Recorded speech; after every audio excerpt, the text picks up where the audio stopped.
Of attention in Game 2, Marcus Stroman makes his season debut here this afternoon against the Yankees. Well, everybody's very excited. I think a lot because of what he did in last season for the Blue Jays. He had huge numbers for the Jays. He has already done his warm-ups. He is starting to walk in right now. Stroman, this is the Game 2 starter. This is what he did last year. This is why it has everybody excited. 20 starts, an outstanding earned run average of 329, 111 strikeouts to just 28 base on balls, and an outstanding whip. But he showed a lot of mound presence. I thought last year he fit right in and just go out there and he'd spin that breaking ball and he'd use that fastball.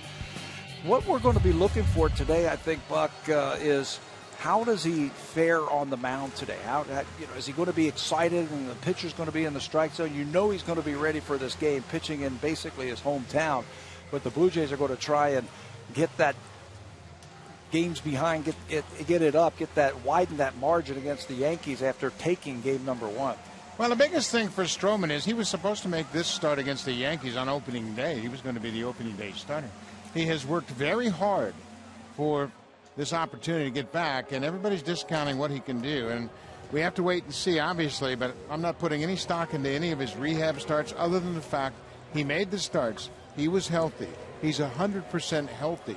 And according to all the doctors and all the minor league trainers and all the coaches that have worked with him, he is ready for this start. Now, what are we going to expect? We don't know. He's going to go out here in an atmosphere in which he's never pitched before. Blue Jays are in a pennant race for the first time since 1993. And it's a tough assignment, and his mound opponent will be the veteran Ivan Nova. And Nova has a lot of pressure on him after the Yankees lost a disappointing game in 11 innings in Game 1 of this doubleheader. He's scheduled to make his 14th start of the season. This is his 100th career start, 6-7 with a 450 earned run average. He's pitching on extended 5 days rest for the 9th time this year. Remember, he is coming back from Tommy John surgery, so they have been watching him very closely, watching his innings, watching his pitch counts, watching everything like that as they get through this season. Nova has been tough on the Blue Jays in the past. He's 5-3 with a 482 earned run average in 12 games. That's 11 starts in his career versus the Blue Jays. One other thing, he has allowed 2 earned runs or fewer in 6 of 11 starts against the Blue Jays. So when he's got that curveball working and that fastball command, he can be tough. Quick turnaround, obviously, and you can see a lot of the fans, they haven't made it back to their seats just yet, as normally this day and age you'll see a split doubleheader. That's not the case here. We're playing a regular doubleheader, and the players had to turn things around very quickly. But what a game for the Blue Jays in Game 1. They won it in 11 innings, and everybody made a contribution. You can see up and down the order. Ben Revere had the only hit in that 11th inning and an RBI single that contributed to the 4 runs for the Blue Jays. We didn't have time to talk about what a great game that was. That was an emotional back-and-forth playoff atmosphere type of game. Players have to go back in, get a little something to eat, change your T-shirt, throw that jacket or throw that uniform back on, and come back out and bring the intensity level back up again. Tee it up again. Here's the first pitch of Game 2. It's in there for a strike, and we are underway. Game 1 went 4 hours and 32 minutes. So not much time to regroup for the players, the umpires, or the coaching staffs. Upstairs, a ball on the strike. Well, the Blue Jays have to feel great about that win. And they trailed at 1.4-1. They continued to battle back, and Bautista, what a great day he had. They knew they were going to be in tough against Pineda, and they battled. Ben Revere drives this one to right. Beltran is there. One up, one down here in the first.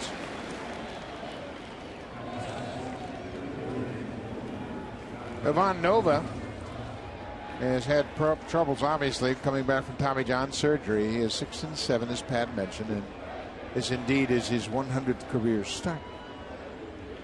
He was originally signed by the Yankees in 2004 as a non-drafted free agent. This is Josh Donaldson. Donaldson in Game 1 had an RBI, had a bases loaded walk in that 11th inning. 305 for the season, RBI number 118 for Donaldson. He rips this one through the hole on the left side. Josh Donaldson has a 1-out single. Well, the big hitter in Game 1 was Jose Bautista. He went 2 for 4 with a pair of home runs. He drove in 3 and scored 3 more runs.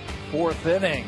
Off of Michael Pineda, a tough customer. He sends this ball with an inside-out swing to right field and just dumps it into that first row for a home run. And then this is the big one off of Dylan Betances. Straightaway center field. He turns that fastball around over the 408 sign in center. That gave the Blue Jays a lead. The Yankees would come back and tie it. They'd win it in extra innings. But Bautista looking good.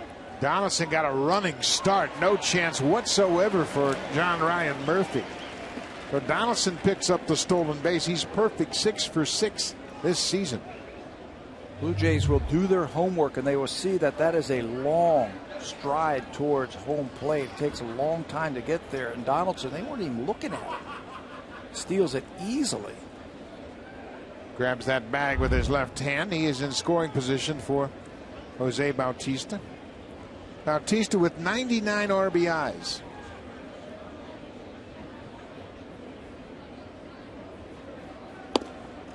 And breaking ball catches the inside corner.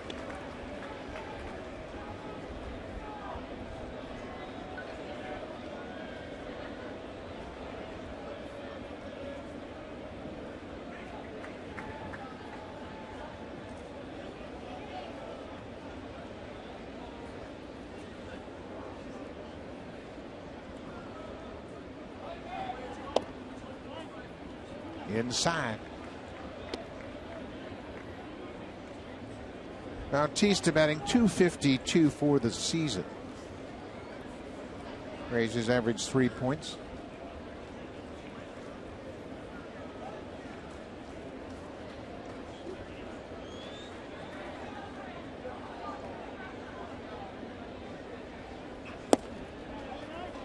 Umpiring rotation has changed a little bit. Brian Knight is umpiring at home plate. Joe West was at first base in game 1. He's at third base now. Chris Guccione's at first, and Corey Blazer is at second. Dale Scott, who did a great job, I thought, for those 11 innings, was the crew chief in that one. That game, he is now out, and Joe West over at third base will serve as the crew chief.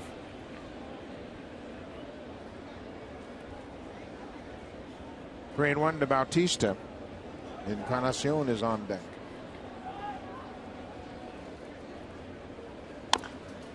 It's a foul ball up the third baseline. Edwin had a home run in game 1, his 32nd of the season. That came off Michael Pineda with a man aboard. That tied it up at 4-4, part of a 3-run inning.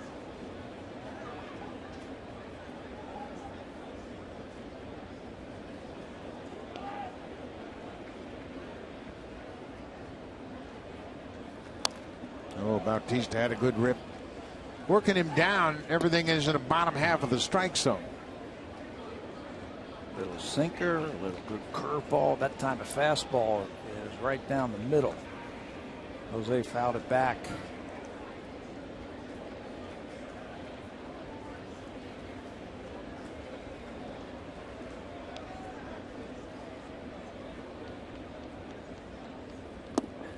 Takes another walk. Bautista walks here in the first. So Edwin Encarnacion, his home run total now at 32 because of his last 2 games here at Yankee Stadium. Well, he's a good breaking ball hitter. This is off of Chris Martin, a breaking ball, and he sends it soaring to left field. This was 2 games ago as he sends that one out, and then another breaking ball, and he pulls it down the left field line. He's saying, get up, ball. It does, and Edwin is fired up. But that was the most emotional that I have ever seen Edwin after a home run. Well, he mentioned this series is the first opportunity a lot of these players have had to have an impactful series in the month of September in a pennant race. Great numbers for Encarnacion. He too with 99 ribbies.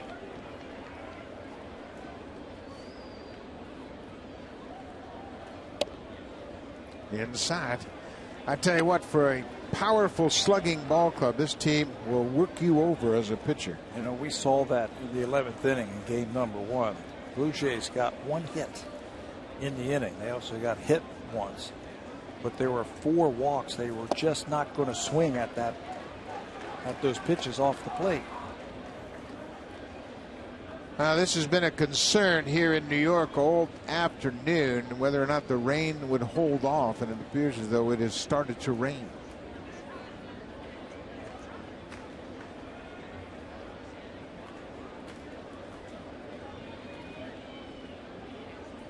We're in the first inning. Blue Jays have runners at first and second. Broken bat, grounder. Headley goes to second just in time to get Bautista. He had trouble getting the ball out of his glove. It goes to Ryan for the force out. And that will keep the inning alive. That could have been a double play right there. But Headley double clutched a couple of times. Everyone beats it out and gives Justin Smoke a chance to swing the bat. Smoke came into the game in game one as a pinch hitter. They grounded out for Pompey in the 11th. 224 on the season for the Blue Jays first baseman.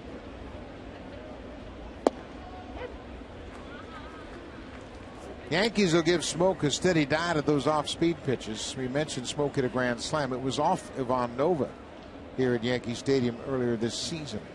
If you remember that, he fell behind and he threw him a fastball and he golfed it out of here to right field.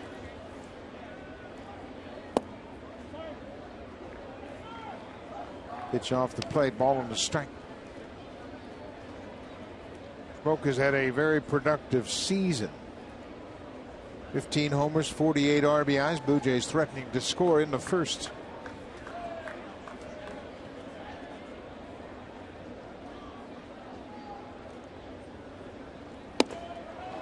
And good rip at that fastball. 1-2 now.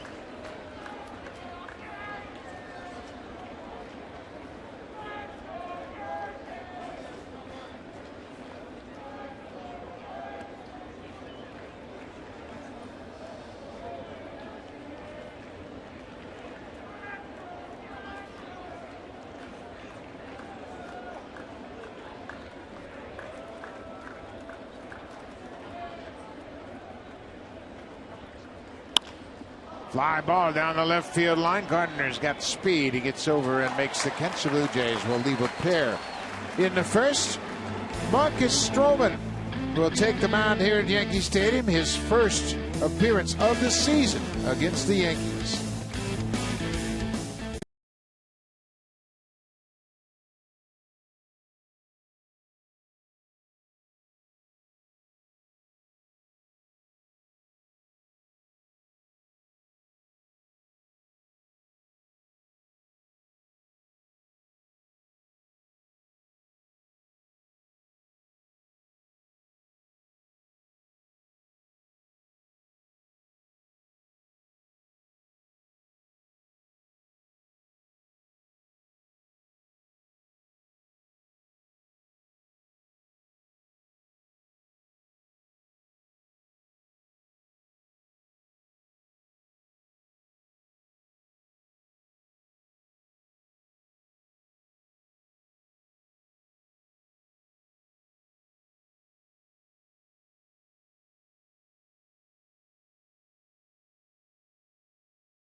Vision you're looking at right there. Marcus Stroman back in spring training in Dunedin, Florida. He tore his ACL and he was told, you are done for the season. Right then Marcus Stroman said, no way, I'll be back pitching in September, and here he is at Yankee Stadium. Yeah, don't ever measure a guy by what you tell him what you can't do. This guy, they told him he couldn't do it, and Marcus might be small in stature, but he's got a huge heart. He said, I'm going to come back, and I'm going to come back and pitch in meaningful games in September. And wouldn't you know it, here he is getting ready for his first start of this season. That's what he did last year, 11-6 with 26 games for the Blue Jays. You got to figure that Marcus is fired up, excited. He's going to have to control his emotions. He's pitching in basically his hometown. He's very close from here in Long Island. And he's got a chance to pitch in a meaningful game in September to try and help the Blue Jays win the division. So you got to figure he's fired up. Yeah, I imagine he's fired up, but I think he's had enough of a conversation with Burley, with Price, some of his teammates, and just go out there and pitch. Trust your stuff. And how about that for a first pitch of the season, right down the middle for a strike? I asked Marcus in that last start, what did you get out of that? He said, I got to work on my pitches. I got to throw strikes.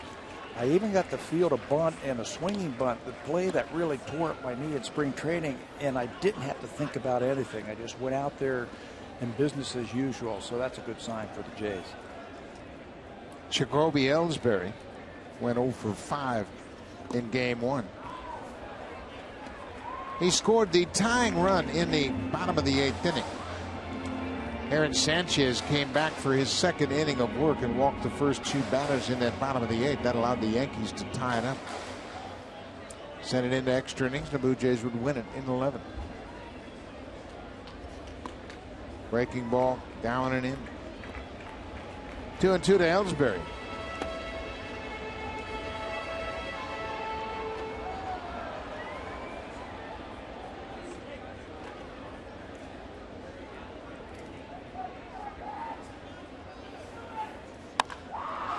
High and deep to right, and if it's fair, it's a homer, but it's foul. Ellsbury pulled it foul into the second deck.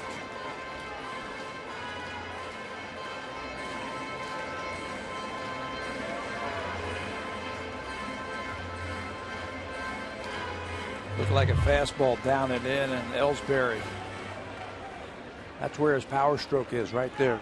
Just like in the first game, you got to pitch these lefties away from me. Keep that ball away from them. That'll keep the ball in the big part of the ballpark. Ground ball. Pennington at second goes to Smoke. 1 down. A lot of Blue Jay fans in attendance, and they've broken out the ponchos, and they're anxious to see Marcus Stroman in his first start of the season. Stroman was Blue Jays' #1 pick. Came out of Duke University. He went back this summer to complete his degree. He was the #1 pick of the Blue Jays in 2012, 22nd pick overall in the country.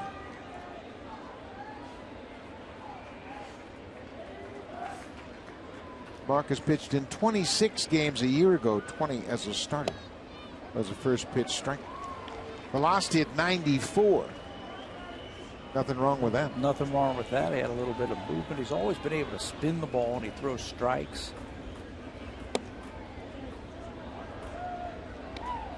I was watching him pitch some of the highlights, I guess, if you will, from that Lansing start. And what we saw was, I was trying to see if he was favoring his left leg at all. That's the one that he injured. And there was nothing. It's the landing leg. I was watching him walk. I was watching him how he landed, and you saw none of that. And that's a credit to him, all the work that he put in to get to this point.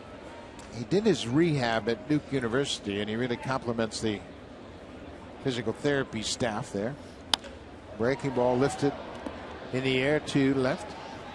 Revere is there. Gardner's retired. 2 up, 2 down for Stroman.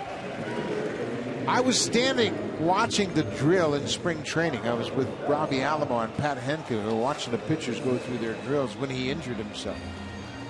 And we noticed a player down on the ground, and the first thought was, I think that's Marcus Stroman.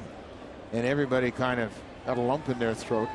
You knew it was a serious injury, and then we heard the diagnosis that it was a torn ACL. And I think it really hit everybody in the gut. He is such an energetic young man and big part of this team.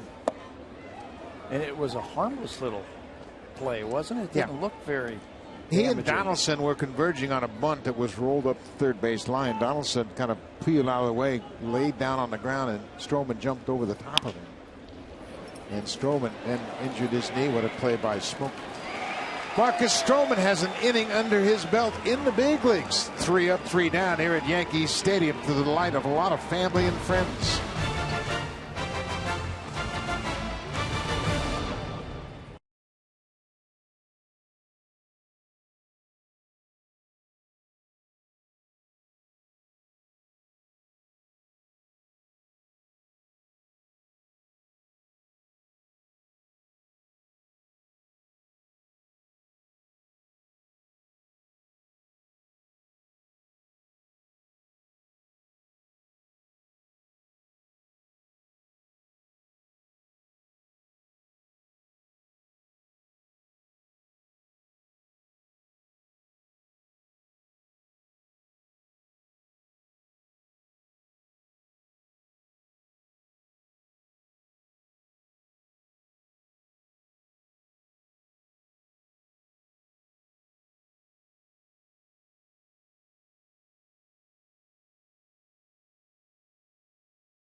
Jays on Sportsnet. Presented by the all-new 2016 Honda Pilot, proud partner and official vehicle of the Toronto Blue Jays.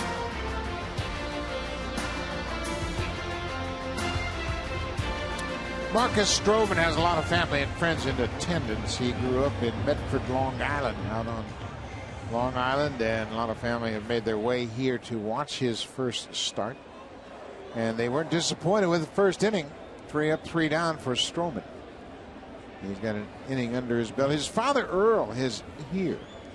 And Earl has kind of taken himself out of the picture. He's probably looking around somewhere in this stadium, keeping an eye on Marcus, and I bet you he's nervous. Probably more so than Marcus.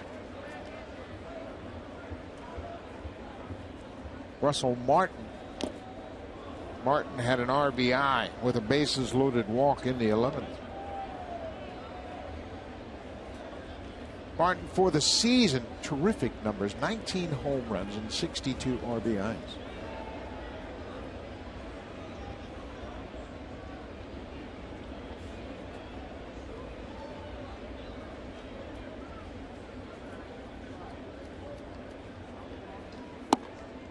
And hard breaking ball missed away.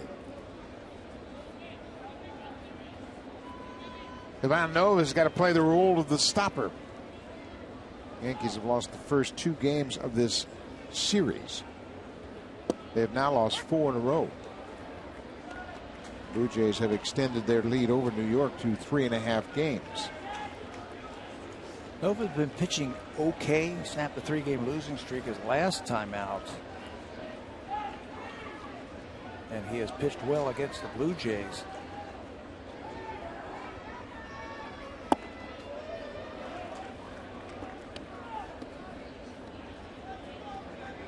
Two and two to Russell Martin. John Navarro started game 1 behind the plate, catching Marco Estrada.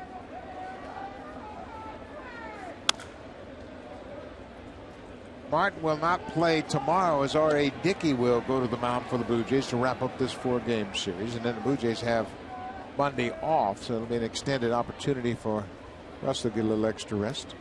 But the way he's swinging the bats, you might not think he would want any extra rest.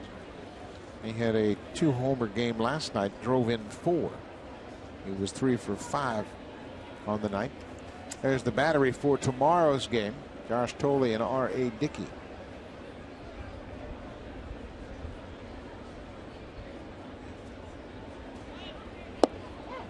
Strike 3 call. Martin caught looking at strike 3. Well, let's take a look at the scouting report for tonight's starter for the Yankees. Ivan Nova. His pitch usage and his velocity, 66% of the time. 2 out of 3 pitches. It's going to be a fastball. He can sink it or he can throw a 4-seamer. It's about 93 miles an hour. I love his curveball. I think that's going to be an important pitch for him. He's going to have to get that ball over in certain counts. He'll mix in a changeup every now and then. But he was from this organization. He was developed in their minor league system. He has come up, and Blue Jays have seen him over the last few years. They know all about him. It's hard to fathom that Nova is making his 12th start against the Blue Jays. Starting in center field, it's Ezequiel Carrera. He's starting in place of Kevin Pillar. Pillar's in a little bit of a rough patch right now. He went 0 for 5 in the game earlier today, 0 for 5 last night.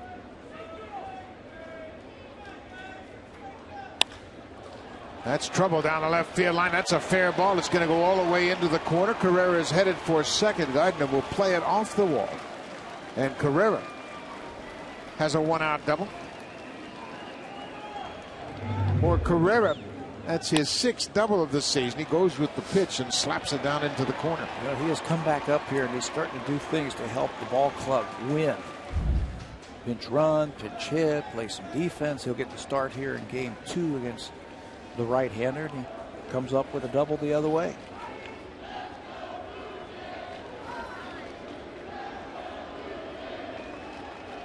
Ryan Goins started out in game 1 as the second baseman, finished up as the shortstop. There's a drive down the right side, but that's going to hook foul.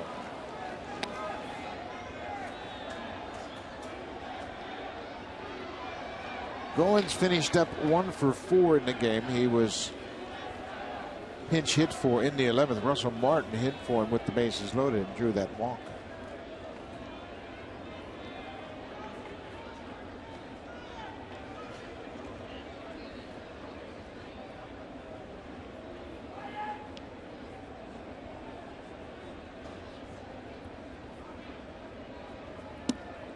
There's a strike. It's 0-2.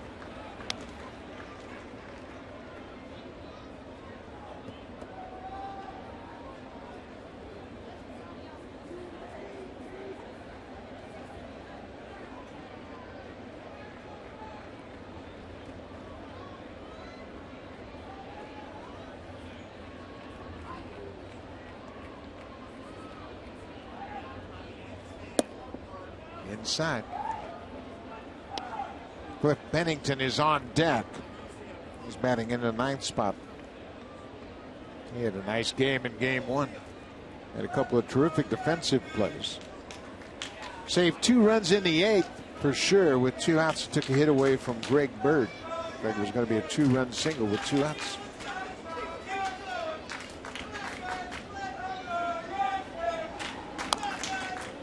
Breaking ball bounced foul. John Ryan Murphy is catching in game 2.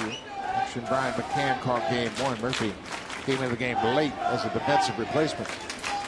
Talking about some pitch selections right here with Goins at the plate. That is Brett Gardner in left field. If Goins hits a ball to left field, he's very shallow in left field. I'm not sure if Carrera is going to be able to score. You can see his depth not very far. Ryan Goins has been driving the ball the other way, so I'm a little surprised that he is so shallow in left field. No, we're keeping an eye on Carrera.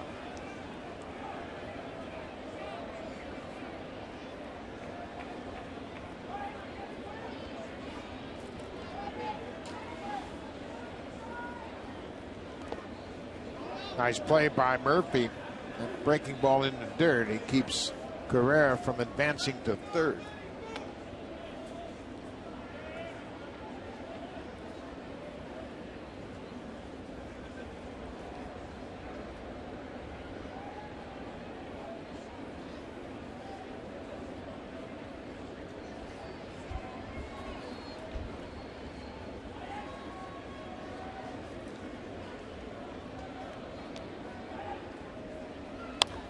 Look out.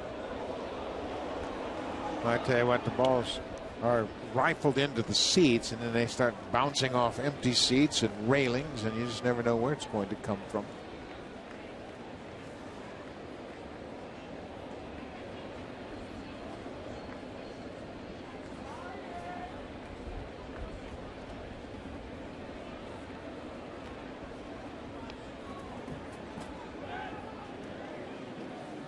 Noah's awfully preoccupied with Carrera. Paying a lot of attention to Carrera. He's 2 for 3 in stolen bases, but I don't think he's going to try and steal here. Not with a left-hander. Well, there he goes. And the ball is hit to the shortstop hole, and Gregorius misses it. Didi Gregorius just reached for it. He was kind of jockeying in behind the runner. Goins will be credited with a base hit and an RBI, and the Blue Jays have a 1-0 lead. You know, they were paying so much attention to him, and his lead wasn't very big. You can see it's not very big, but he's going to take off anyway. They've got something on Nova. That took Gregorius out of position and allowed that ball to get into the outfield, and Carrera will score. Didi Gregorius wasn't very ready for that ball to be put into play. He was standing straight up, very relaxed, and then it was punched toward the hole, got past him in the left.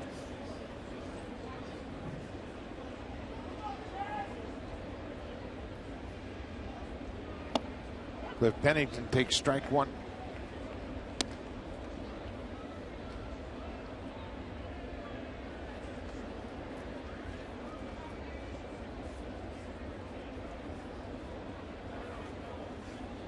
Goins RBI number 39 here in the 2nd inning. 0-2 to Pennington. Pennington, a switch hitter, and we mentioned in Game 1 he was the #1 pick of the Oakland Athletics and became their everyday shortstop. And he's got some playoff experience, and now he is a platoon, kind of a middle infield backup player, and he's very versatile. We've seen him play in left field here. I thought it showed his veteran presence, if you will. After Tulowitzki got injured, he went into the game. He was talking afterwards that, hey, you just have to be prepared every single day. But his veteran presence, he never panicked on some of those plays that we saw in that inning against the Yankees where they held him. That was in the 8th inning. They would end up tying the score with a run, but they had a chance to get a lot more. That ball goes off Murphy's glove back to the screen, and that eliminates the double play opportunity for New York. Pass ball charged to Murphy. He gets set up inside him. Boy, he's late reacting to that backup breaking ball. Just went off his glove. That's a pass ball. You should never get beat on a breaking ball to the glove side. It's just not that hard. It's not going to be as quick, and it's certainly not going to break. Off speed pitch pulled foul.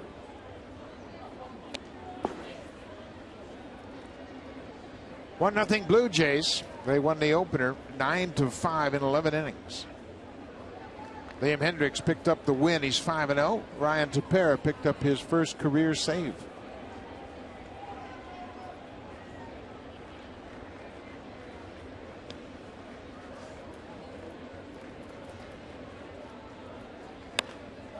Pennington hanging tough. Doesn't look like Nova's got much to attack this Blue Jays lineup with. Everybody seems to have a pretty good feel for Nova so far. We saw him back at the Rogers Center. That was on August the 14th. He threw 7 innings, which is his season high this season. He had a good curveball that day. He only gave up 3 earned runs and 5 hits to the Blue Jays.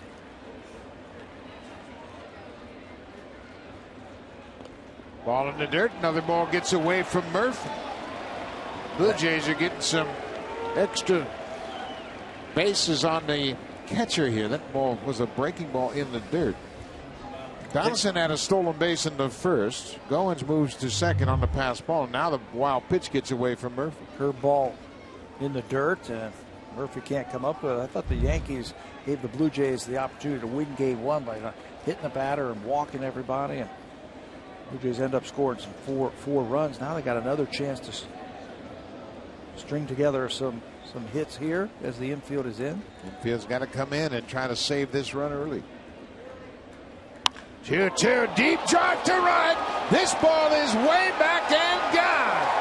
Home run, Cliff Pennington. His second home run of the season, his first as a Blue Jay.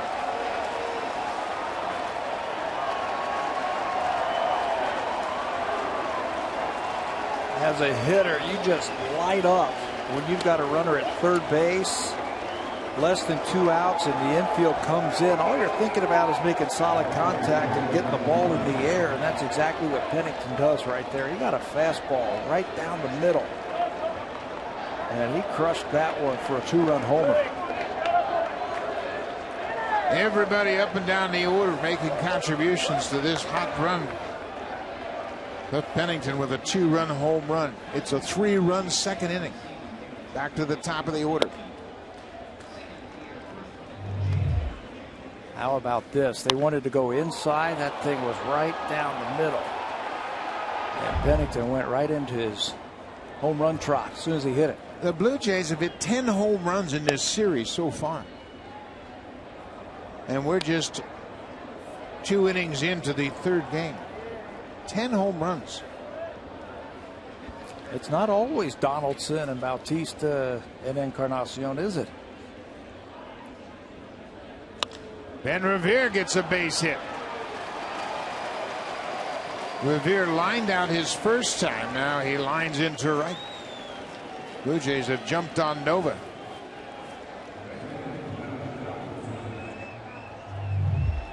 Let's take a look at it one more time. Kept that weight back. didn't commit too soon, and you can see as soon as he hit it, he knew it was gone. 2-run home run. So he made some great defensive plays in the first game that really basically won the ball game, I thought, for the Blue Jays, and then he adds a 2-run homer here in the second. Ivan Nova in trouble here early in this game. He has given up 3 runs on 5 hits and the 2-run home run to Pennington, and it's been a rough stretch of games for Ivan Nova. One of those games right there, you can see in his last 6 starts, one of those games was a loss to the Houston Astros where he lasted 4 innings and gave up 7 earned runs. That was a 15-1 loss to the Astros. 20 strikeouts and 11 walks for Nova. 4 hits in the inning. After Nova struck out Russell, Martin looking to start the inning. Guerrero doubled, Goins singled, Pennington homered, and now Revere has singled, and he's aboard for Donaldson. Josh singled his first time up.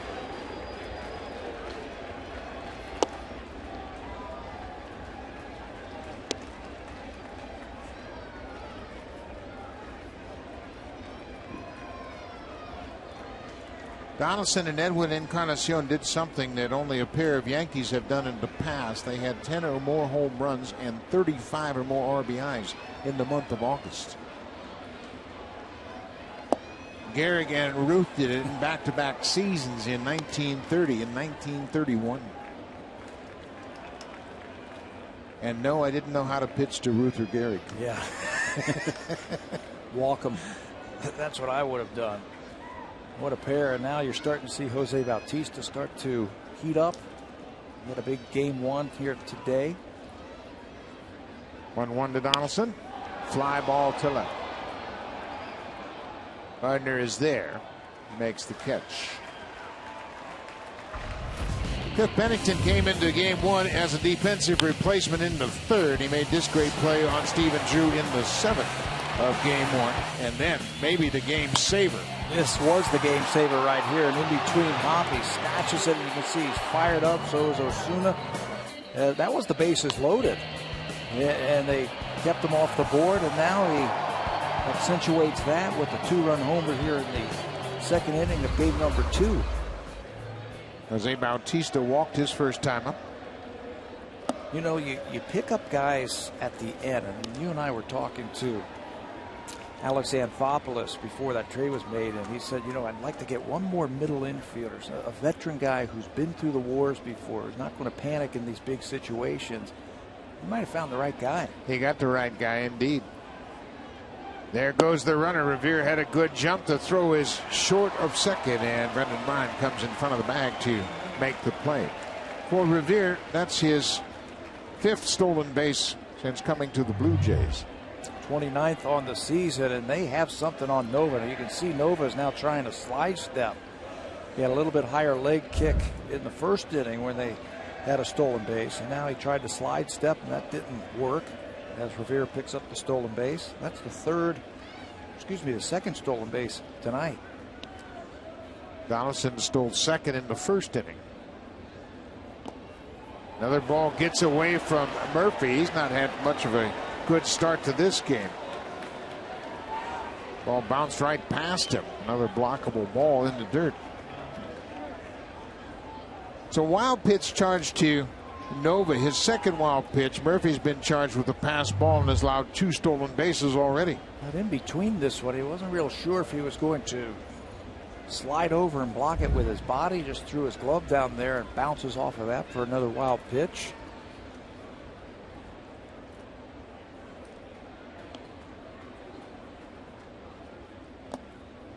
That one almost got by him. Well, the Blue Jays have hit a home run here in the second inning. And now this season, the Jays have out-homered the Yankees here at Yankee Stadium 19-8. They've out-bombed the Bombers.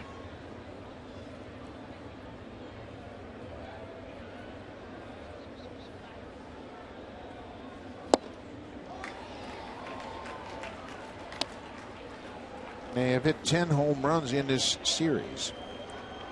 Bautista had a 2-homer game in game 1 of this doubleheader.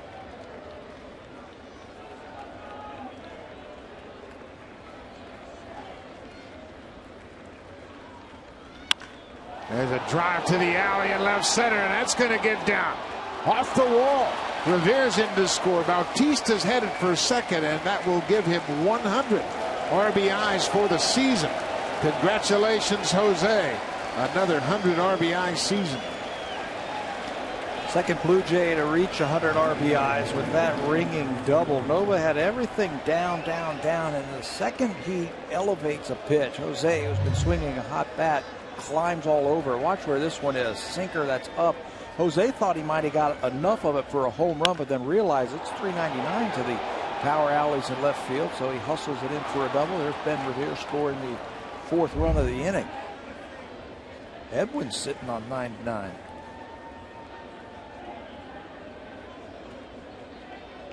Bautista in scoring position, his fourth career 100 RBI season for Bautista.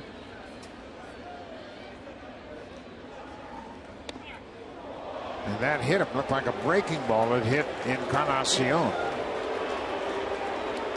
So that'll bring Justin Smoak to the plate. And again, the Blue Jays will send 9 men to the plate here in the second. Backup breaking ball. And luckily for Edwin, he's got that elbow pad on. I tell you, when you got guys down, you gotta kick them, kick down that door. Bautista's at second base with his 26th double. Encarnacion hit by the pitch. Now Justin Smoak. 2 outs.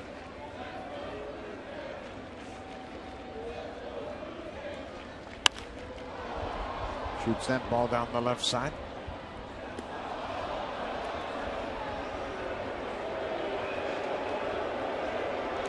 You can see the rain falling here at Yankee Stadium. It's not heavy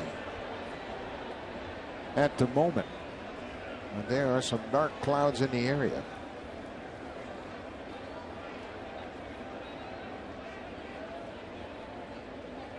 Up and in.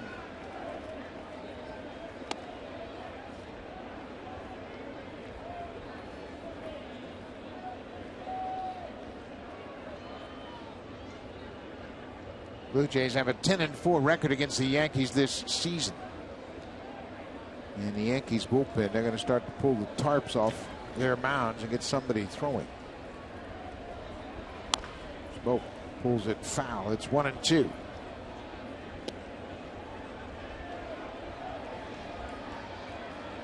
The most wins in a season for the Blue Jays against New York is 11. That happened in 1992, their first World Series season. The Blue Jays went 11-2 against the Yankees. There's that reference again to 92. How many times have we said that about this team and that team? A lot of similarities. Another ball, and that hit Smoak. Ball inside, and no, it's not close.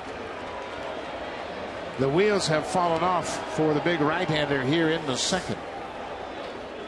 Back-to-back batters hit by pitches.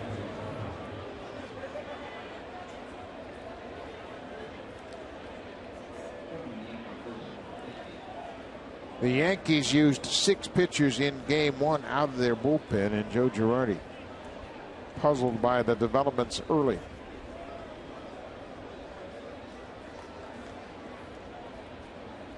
It was a big inning that helped the Blue Jays win game number 1. 4 runs in the 11th inning. That's the 49th time that they have scored 4 runs. That's Nick Rumbelow. 4 more runs in this inning, so it's the 50th time this year that they have scored 4 runs in an inning. They're going to score more. Bautista's in to score. Encarnacion's right behind him. Russell Martin's headed for second with a 2-out double. So the Blue Jays have put up a 6th spot here in the second inning. And that's the 26th time this year they've scored 5 or more runs in an inning. By far the most in Major League Baseball. I tell you, Russell Martin is starting to get it again. Had a big game here yesterday, and he's not waiting around. Low fastball, and he drilled that thing into the gap. That's going to score 2.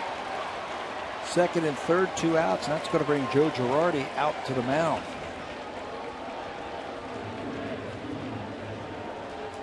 The Blue Jays have sent 10 men to the plate here in the second, and they knock out Ivan Nova. He goes an inning and 2/3.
More on that. Let's check in with Barry Davis, who's standing by with a special guest.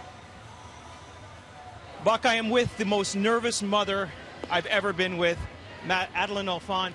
What was that like to see Marcus go through that inning and make that comeback? It was amazing. I'm so proud of him. He did amazing. It's very nerve-wracking, so I can't even speak. When did you get to the realization that Marcus was going to be able to do this? Because at first nobody thought it would happen this year. I always did. I always knew he was coming back this year. I did. Is this probably your proudest moment as a mom? It is. It is. I'm very proud of him, and I'm nervous, and I want to get back there. All right, you go enjoy the rest of the game. Thank you for doing this. Appreciate it. That's Adeline Alfon, Marcus Stroman's mom, and she is enjoying what she is seeing. I think everybody's enjoying what we've seen so far. Marcus Stroman had a 3-up, 3-down inning, and now the offense is busted out against New York. They've already knocked the starter out after an inning and 2/3. 6 runs on 7 hits, and the Yankees are back in their bullpen early. Grumbelo for the 13th time there, his numbers. He is another one of those players that they have been shuttling from the minor leagues up to the big leagues and back and forth and back and forth. This is his 4th stint with the Yankees this season.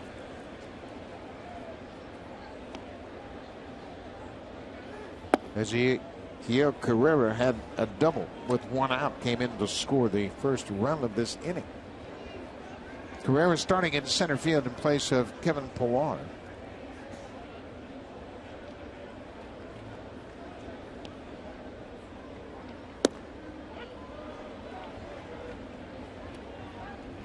Grumbelo drafted out of LSU in the 7th round in 2013.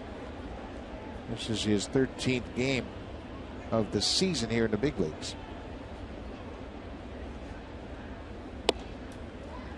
Boy, this has got to be a tough assignment for any of these Yankee pitchers. The Blue Jays have had their hitting shoes on for 2 straight days. 11 runs on 16 hits on Thursday night. Excuse me, on Friday night last night after the rain out, and then 9 runs and 10 hits in the opener. You know, they can beat you with the long ball. That's evident. We have watched that, but they combined, they got the base on balls to help them win game number 1 today. So they can attack you in different ways. You make mistakes, they can clobber you. And we have seen that once again here in the 2nd inning. 2-2 to Carrera. Pulled on the ground. Nice play by Bird. He'll go to the bag to save 2 more runs for the Yankees. Well, Marcus Stroman in his season debut retired the side in order in the 1st, and his hitters gave him a 6-run lead.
Here at the ballpark, but a lot of friends and family of Marcus Stroman watching in the rain.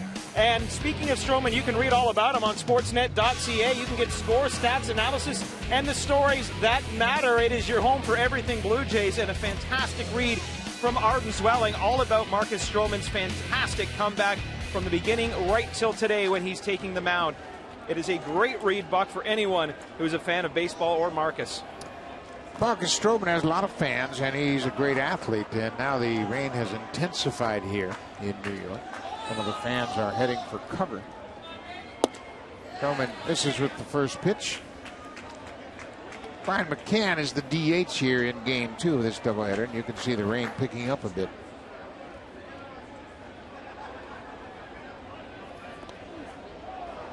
That ball hit him. So McCann will take first base, hit by a pitch. Let's check in with Jamie Campbell.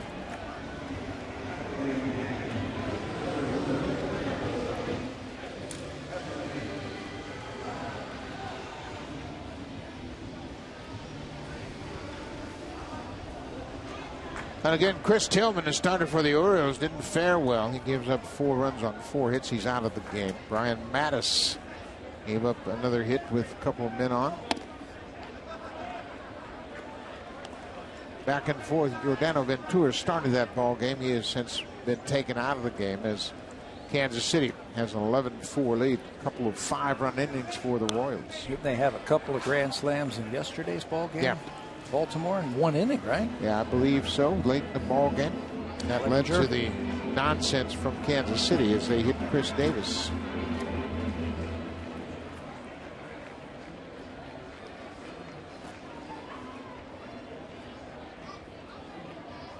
Chase Headley behind quickly, 0-2.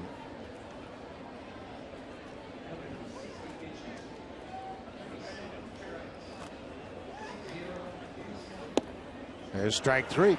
Stroman doesn't mess around. Came right after him with that fastball and strikes him out. That's his first strikeout of the season. He's got such a good breaking ball, so hitters are going to start looking for it, and then you can do this.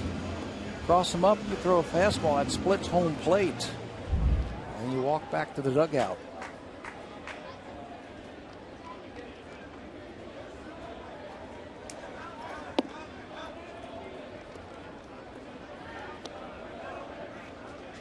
This is Dustin Ackley. I mentioned Kurt Ackley is playing first in Game 2.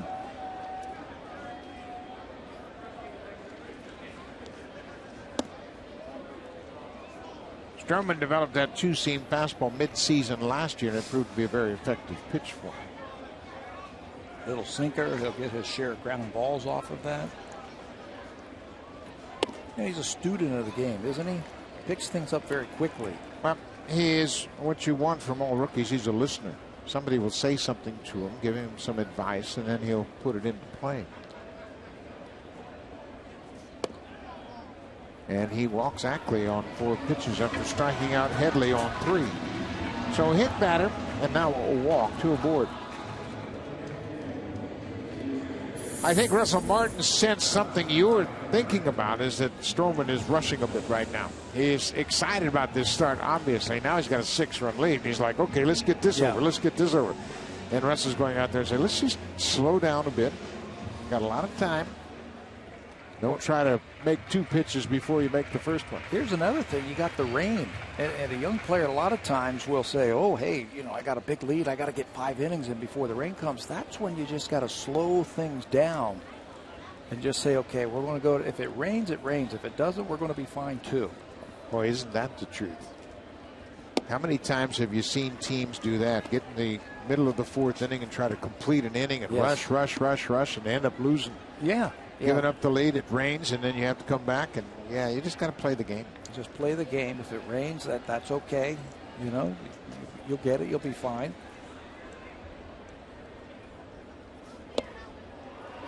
John Ryan Murphy, the catcher, with an 0-2 count.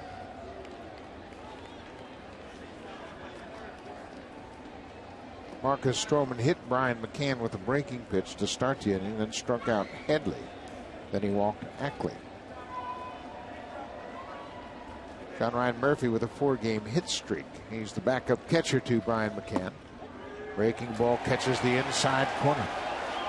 Well, that's one thing Stroman can really do. He can spin the baseball, man. That time it wasn't a great one, but it fools Murphy, and he takes it. He can spin it. It's got great snap to it and good movement. He can use it as a strikeout pitch that time. His scouts will talk about Stroman and say that he's got a fast arm. His arm comes through his motion very quickly, and with that he can impart a lot of spin on the baseball. D.D. Gregorius, the shortstop. Right back to the mound. Stroman will take his time. He hits a batter and walks a batter, but he strikes out a pair. He is through 2 innings and has a big lead early.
Blue Jays on Sportsnet. Presented by the all-new 2016 Honda Pilot, proud partner and official vehicle of the Toronto Blue Jays.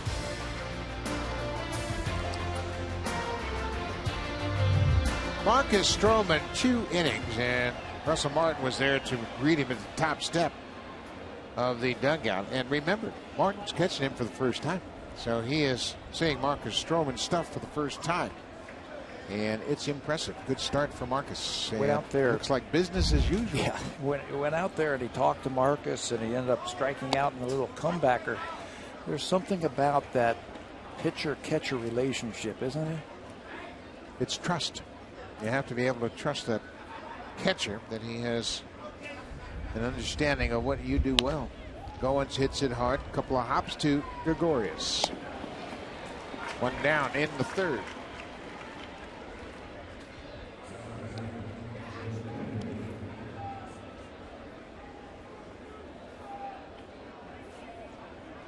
Cliff Pennington hit a 2-run home run in the 2nd.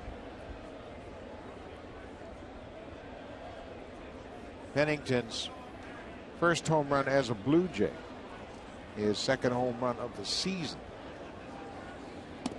And for Pennington, it's his 29th career home run. It was a big shot. Hit it deep into the seats in right.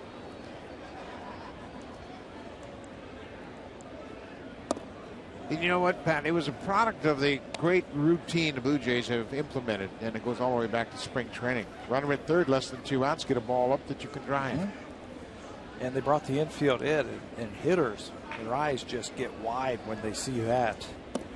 They can sense when a pitcher is struggling a little bit with their command, and they can eliminate certain pitches and just look for a fastball like Pennington did. I asked Brooke Jacoby about that. I said, why is your team... why are they so good about hitting sacrifice flies? Because, number one, they work at it. Ball on the ground, that's 2 down. And they've got big, strong guys who hit a lot of fly balls. And big, strong guys can hit it deep enough into the outfield. Kevin Pillar getting a well-deserved game off. He has played nearly every game. I think he missed the game doubleheader in Washington, and then this one here He's played just about every other game all season long. Every inning. Terrific. Yep. Every inning. He's played a lot.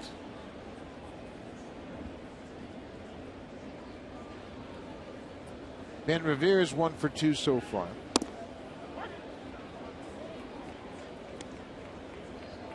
Three innings, 3 plate appearances for Ben Revere.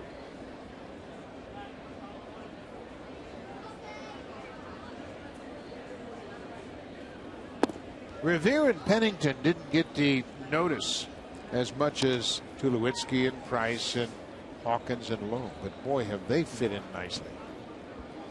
Well, we saw that already. I'm going to say the game 1 goes to that guy right there. Cliff Pennington won that game with his defense. Revere bounces this into right. Has been doing this.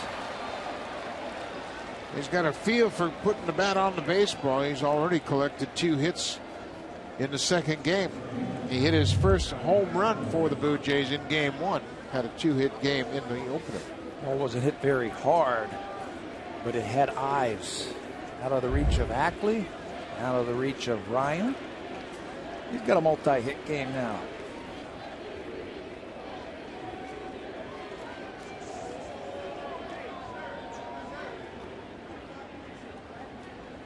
Josh Donaldson. Breaking ball for a strike.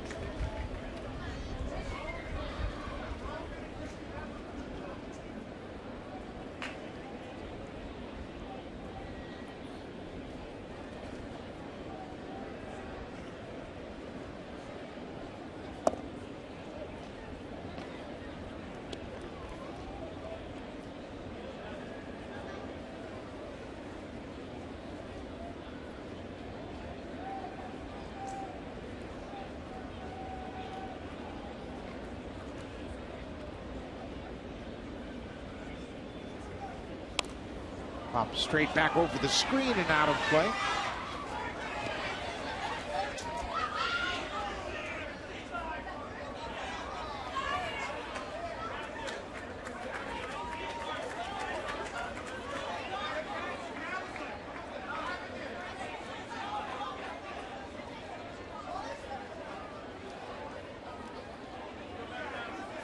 '92, '93, 2015. That's the theme a lot of Blue Jay fans are talking about now. See a lot of similarities between this year's team and those great Blue Jay squads. Another ball gets away from Murphy, and Revere makes a big turn around second. He'll stop there. John Ryan Murphy's had a rough start to this game. Ball's getting away from him. A couple of stolen bases. He's been charged with the pass ball. 1 pass ball and 3 wild pitches now. This one in the dirt. He just doesn't get over and use his body to block it. Yeah, he tried to catch it, and that'll never work. Goes off your glove. And Joe Girardi's a former catcher, and he's got one of the best catching instructors down in that bullpen. And I know Gary Tuck's not pleased about the performance so far. Donaldson with a runner in scoring position. Fouls it straight back.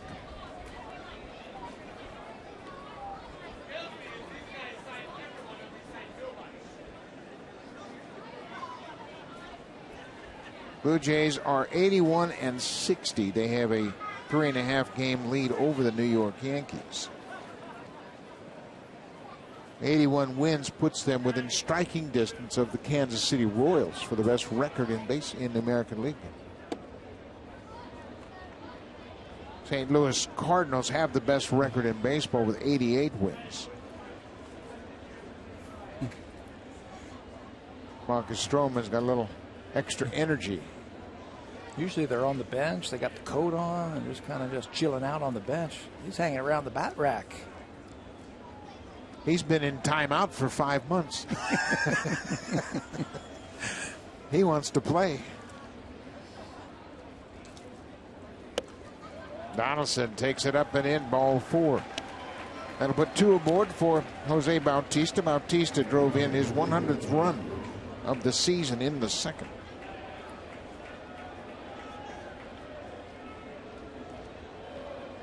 And more action in the Yankees bullpen. Looks like Chris Capuano, the veteran lefty, starting to loosen up. There's Capuano.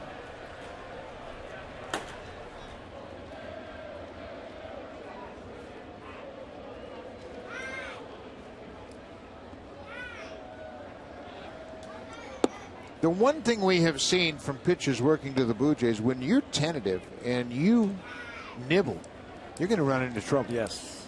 And I don't care how good you are. You try to nibble, and they're going to hurt you. We were talking to the Boston Red Sox, and that was their whole game plan when we were up there. We're saying, you know what, we can't nibble against these guys, or they're going to make you pay.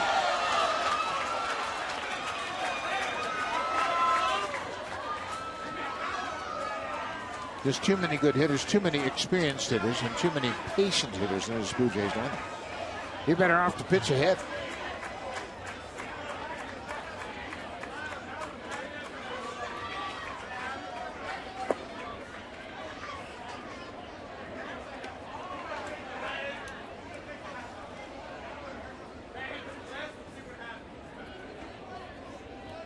The Yankees and Blue Jays will wrap up this 4-game series on Sunday afternoon here. Masahiro Tanaka is scheduled to pitch against R.A. Dickey. Bautista lifts a high fly ball to right. Beltran moving to his left gets there, and the inning is over. The Blue Jays leave a pair, but they'll go to the bottom of the third. The Yankees are down 6-0.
Baseball pennant races in true HD with MLB.tv. Watch every out-of-market game live in HD on more than 400 devices with MLB.tv Premium. Real-time highlights, live look-ins, pitch tracking, and more.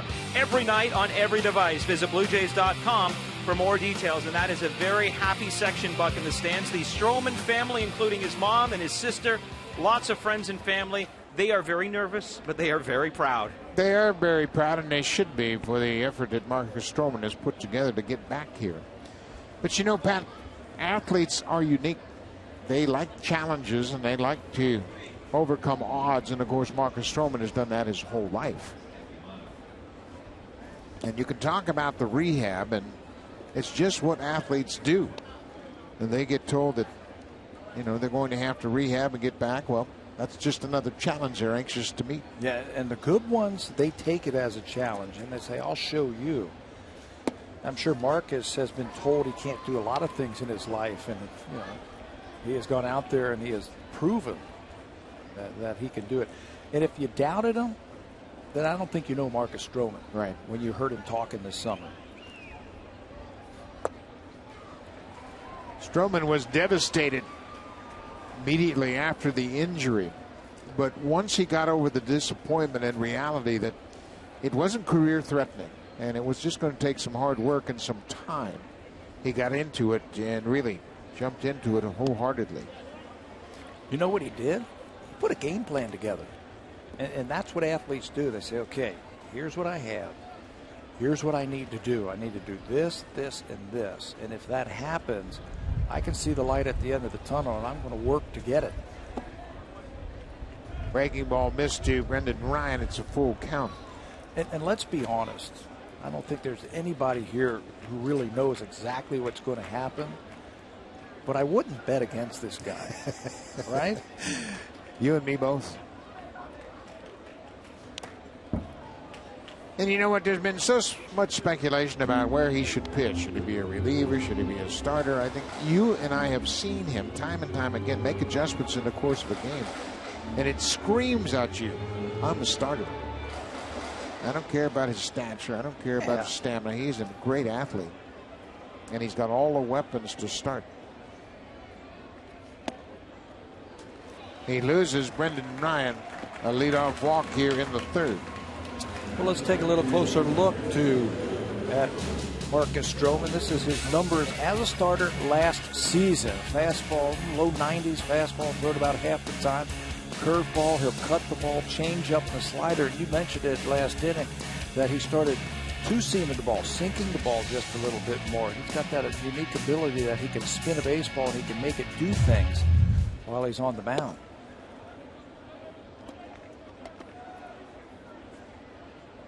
Top of the order, Jacoby Ellsbury grounded out to the second baseman his first time up.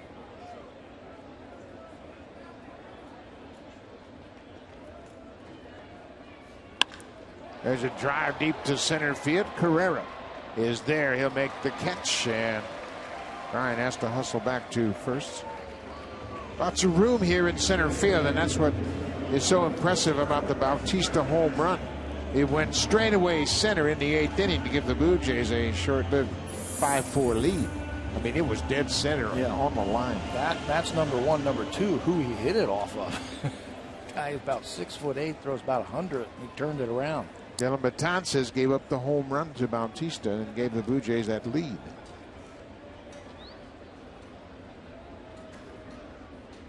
Brett Gardner, he flied out to left field his first time up. We mentioned the Yankees will finish up this homestand with a game tomorrow afternoon. Then they go on the road. And it's an extended road trip, a 9-game road trip. It'll start out in St. Petersburg. They play the Rays a 3-game series. Then they come back to New York. But Joe Girardi's Yankees will play the Mets in a 3-game series. Von Nova is scheduled to open up that series against the Mets, and they might go back to the drawing board on that one. You know what's interesting about that, before they come to Toronto, they play the Sunday night game against the Mets. Indeed, they do play Sunday night, 8:05 Eastern time. They play the Mets. And then they come to Toronto for a 3-game series starting Monday night. That's the price you pay for being the New York Yankees. Everybody wants to see you on Sunday Night Baseball. 0-2 to Gardner. He taps it toward first. Smoke will get in the baseline and tag out Brett Gardner. So now there are 2 outs. Ryan moves to second on the ground out.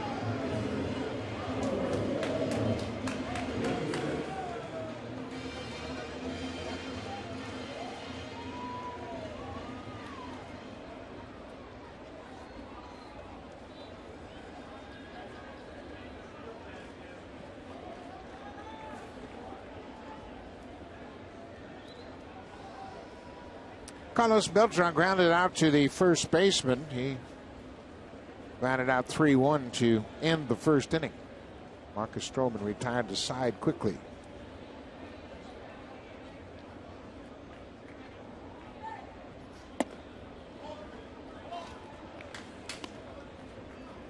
Quite honestly, Marcus Stroman looks like he's playing catch.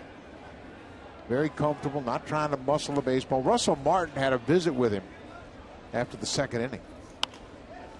This is popped up. Donaldson will give a chase over near the Blue Jays dugout, but foul. In the second inning, he hit a batter and after a strikeout walked Dustin Ackley, and he got ahead of himself. He was working too quickly. And there's a difference between working quickly and being rushed, and he was rushing. And maybe the veteran Martin picked up on that.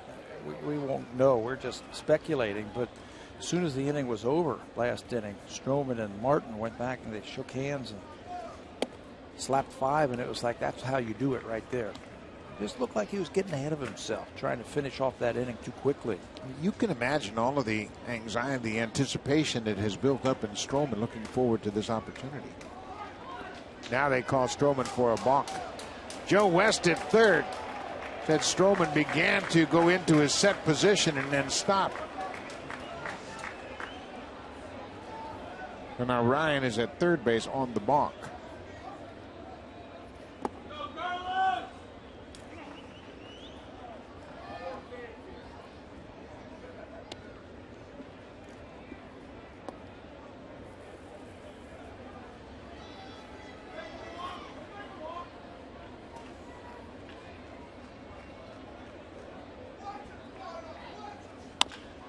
Ground ball, Smoke smothered. He'll go to the bag, and the inning is over.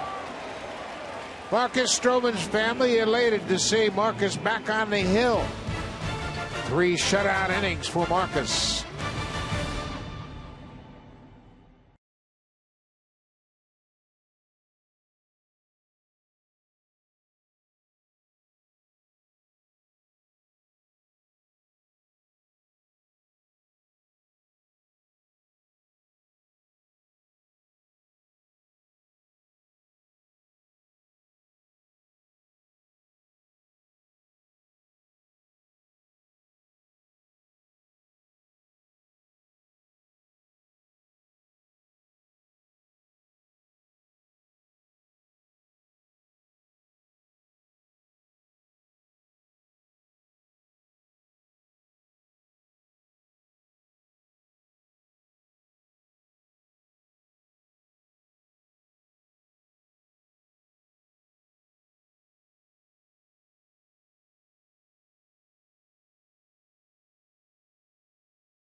The new Sportsnet app has you covered. Keep up to speed with everything Blue Jays. Don't miss a pitch with our in-depth live game tracker. Plus the latest news, videos, and interviews on Canada's team.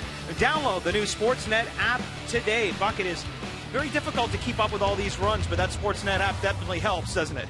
It helps me, that's for sure. You got to keep everything straight when they score so many runs and there's so many pitching changes. You got to go back for quick reference. This is Chris Capuano. He's already the 3rd Yankee pitcher to work here tonight. Veteran Chris Capuano working in his 19th game. He has not had a good season. 0-4 with a 771 earned run average. Righties have hit over 300. Lefties have hit over 300. And his whip is approaching 2. He's been up and down and taken off the roster and put on the roster. He was selected to the Yankees active roster from the AAA team. That was on Monday to begin his 5th stint with the club this season. Capuano is going to try and settle things down here. He's been around for a long time. Well, he sure has. His first season was 2003. He came up with the Arizona Diamondbacks, and then he spent a bunch of years in Milwaukee, and it was actually out of the game, out of baseball, out of the majors for 3 full seasons. See, 2008 and 2009, he never made it to the big leagues. So he's on to try to give the Yankees a few innings here. They haven't had the ability to get anybody to pitch more than a couple of innings.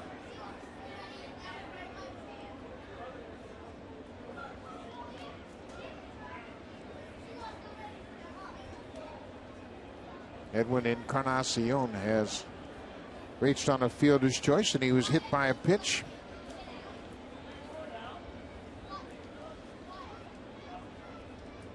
He has been on base 42 straight games now.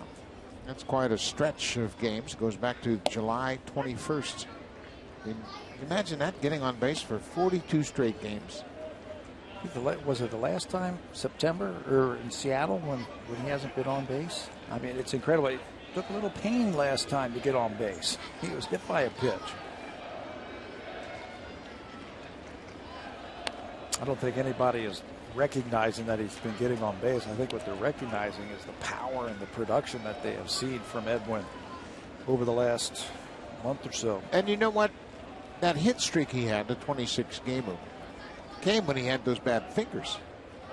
He had 2 fingers taped together, his ring finger and his middle finger on his left hand. It's a high fly ball behind shortstop. D.D. Gregorius calls for it, and he makes the catch. 1 out here in the 4th.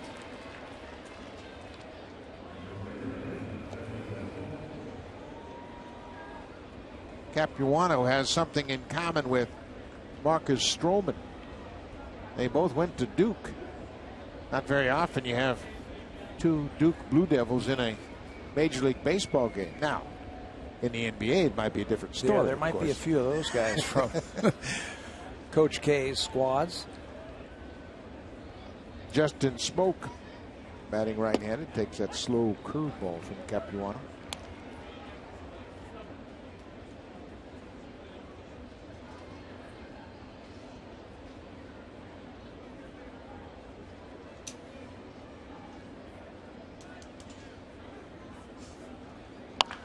Off the end of the bat, Brendan Ryan on the shortstop side of second makes the play.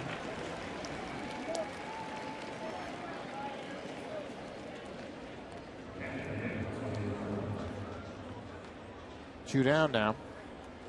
Russell Martin, a 2-run double in the second. Look at those numbers, 19 and 64 for Russell Martin. He has had his shares, I think, this year of peaks and valleys. You know, he did like a 1 for 21 at some point this year. And then remember when we went out on the West Coast and he was hitting everything, driving everything out, picking up big hits. He's in one of those spots right now. A couple of home runs here the other day. Big 2-run double, and it was Martin who got the big walk against Shreve in the 11th inning in Game 1. Bases loaded walk as a pinch hitter.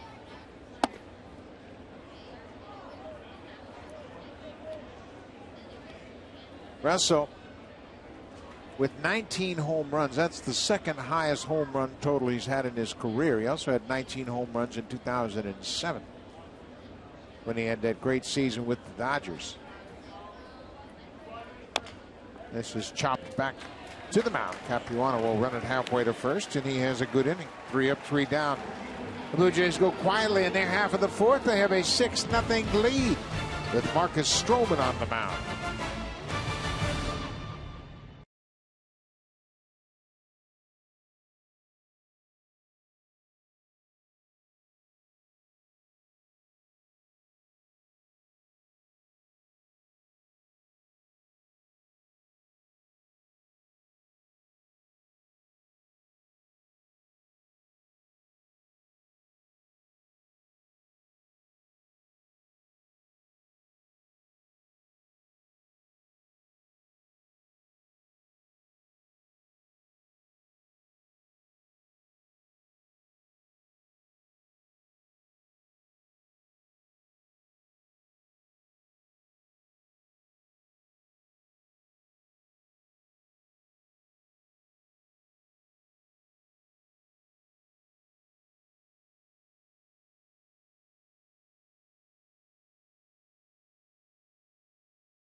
Let's go back to the 2012 MLB draft. This is the first round, and some of the notables. How Carlos Correa was the first overall pick. He is now in the big leagues. He's going to be a star. Michael Wacha with number 19 by the St. Louis Cardinals. And there's Marcus Stroman at 22nd out of Duke University. And you're seeing it a lot more, I think, now, Buck. Some of these college pitchers are a little bit more mature physically and mentally. And they get drafted in the first round, and they come through the farm system very quickly, and they make immediate impacts on the big league club. Yeah, they sure do. It's a totally different story than it has been in the past, but you get some pitchers out of these great college programs, and they'll move very quickly through the minor leagues. That's Earl Stroman, Marcus's father, who is here. And Earl, obviously, very proud of the work his son has put in to get back here.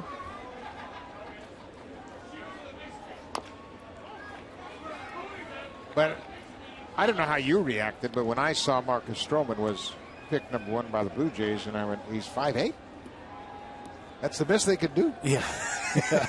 Oh, he must be a reliever then, because he'll never hold up as a starter at the major league level. And you know what? It's so easy to make that judgment, but until you see him, until you understand what he can do with the baseball, and watching him throw, and I've watched a lot of his side sessions over the last couple of years and watched him throw. He understands how to manipulate the baseball. Donald said, well, wait, got time with McCann running, and Marcus has the first out here in the 4th. But he is one of those guys, and you've seen guys, and you've played with guys over the years, whether it's a position player or a pitcher, they just have a knack for making adjustments, whether it's hitting. You give him something one day, and the next day they put it into use. You know what he has? He has the it factor for me. You and I were standing around the batting cage down on the field at Rogers Center sometime earlier this summer, and Marcus was in town, and you and I had a chance to chat with him for about 10 or 15 minutes. And he said, I'm in town to do this and that, and I promised that I would come back for something. I forget what it was. And we asked him point blank. We said, Marcus, you think you can come back this year? And without hesitating, what did he say? Absolutely. Never a doubt in my mind. Ground ball, he dives for it, and Goins is there to back him up. You know, and at that point, I remember that conversation that we had with him. At that point, he said, you know what? He might do this. And he was so sincere, and you see the effort there. He jumps for it. I mean, he's not thinking about his well-being right there. He's just reacting as an athlete. But he was so genuine, and I believe that was in June. It was early on. It was maybe even late May. But he was up and around. He was doing his rehab. He was in school, and he came up. It might have been a bobblehead or something like that. He was coming back because he promised somebody that he would do something for Jay's Care, something like that. It was before the bobblehead, because we said, are you going to come back for your bobblehead day? Which he did. So I think you're right. It was end of May, beginning of June. And he said point blank, hey, I'm going to come back. Ground ball. Bennington takes the short hop. Another 1-2-3 inning for Stroman. Took him 7 pitches to retire the side in order. The Yankees are down 6-0. Now time for Blue Jay Central update. Here's Jamie Campbell and Greg Zahn.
Boston Red Sox beginning Friday, September 18th is pretty much sold out, but if you have tickets, get there early. It's Connect with the Jays night presented by Honda, and the first 20,000 fans will receive a #ComeTogether t-shirt.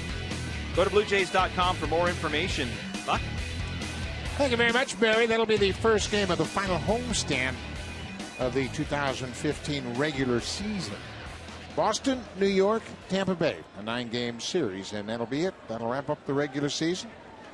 But, of course, there's a lot of anticipation for the possibility of postseason baseball in Toronto. Ezequiel Carrera starts in center field. He's 1 for 2 so far. Chris Capuano had a good inning, his first.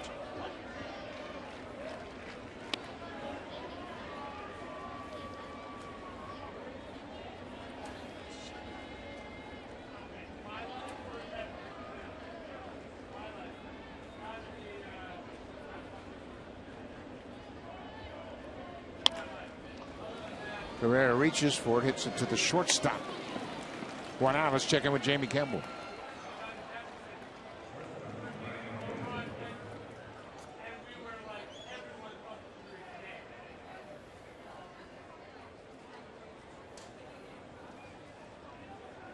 Congratulations to David Ortiz, his 500th career home run, his second home run of the game. Of course, he hit .498 against the Blue Jays at Fenway Park to deep center field. He hit those home runs off of Matt Moore. Tough left-hander. Matt Moore's having a rough night. He now has 34 home runs to match his number on his jersey. And 95 RBIs. Another big season for David Ortiz. Ryan Goins had an RBI his first time up. He hit one through the hole at shortstop into left field.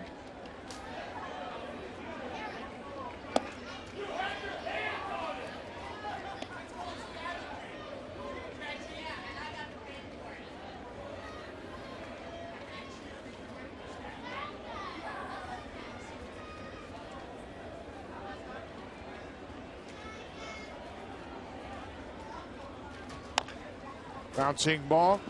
Shortstop Gregorius has a strong arm. He throws Goins out. Capuano has retired 5 straight. Got a strong arm, and he's got some quick feet. Yeah, they got a good player, I think, in Didi Gregorius. He's just 25 years old. He caught that ball. He's watching his feet, how fast they move, that he got himself into throwing position. Good play.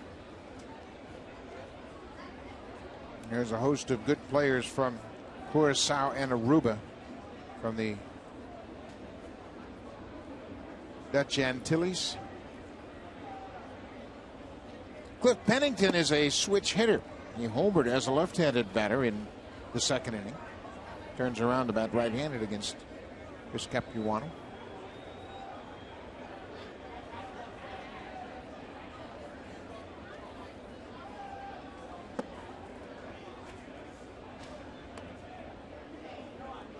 Troy Tulowitzki, in case you just joined us, he was injured in the first game.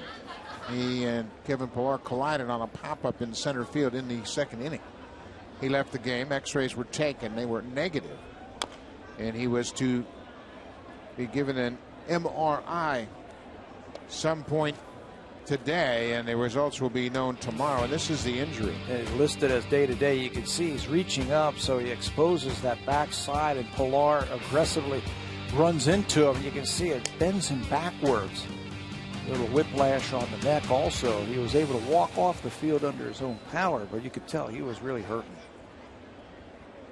1-2 to Pennington inside. The thing that is alarming about that video is that Tulowitzki caught the ball, took the ball out of his hand, and then realized that something was wrong and went to the ground. I mean, that was a concern for everybody involved. So hopefully he'll be okay, but at a minimum, you got to believe he's going to be banged up and sore tomorrow. He'll probably be off tomorrow. The Blue Jays have an off day on Monday. So probably hoping for Tuesday when the team is down in Atlanta. Full count, 2 outs to Pennington. Line to Headley at third. Chris Capuano has slowed the Blue Jays down over his 2 innings of work. 6 up, 6 down. Blue Jays with a 6-0 lead.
In the sports world, Mike Moustakas has set a franchise record in the ball game tonight. 9 RBIs for the Royals. Third baseman is Kansas City. Bounced back after a thrashing at the hands of the Orioles last night. Kansas City winning 14-6, and Moustakas, what a big night he had. Mike Moustakas 3 for 5 with 9 ribbies. Hit a pair of home runs. John Ryan Murphy makes a bid for a base hit and gets it. That's the first base hit for the Yankees, and had Pennington stayed on his feet, he may have thrown him out. How many times have we seen a player lose his footing today? You're right. He would have made that play and he would have thrown him out, but right when he was starting to reach for the ball, planted that right foot, and there it goes. It's out. Little divot, and it'll be an infield hit. That's the first base hit for the Yankees. It comes here in the 5th.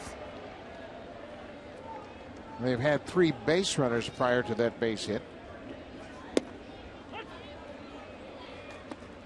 Stroman hit McCann and walked Ackley in the 2nd. Then he walked Ryan in the 3rd. But John Ryan Murphy with the first base hit against Stroman. Man, does he look good. Yeah, and I think with each inning, he's looking a little bit more confident. There's more rhythm and more tempo in his delivery now, as he's probably gotten over the first game jitters. But now he's starting to get that feel that we saw last year. He made 20 starts a year ago after beginning the season working out of the bullpen. Russell Martin's got a new toy.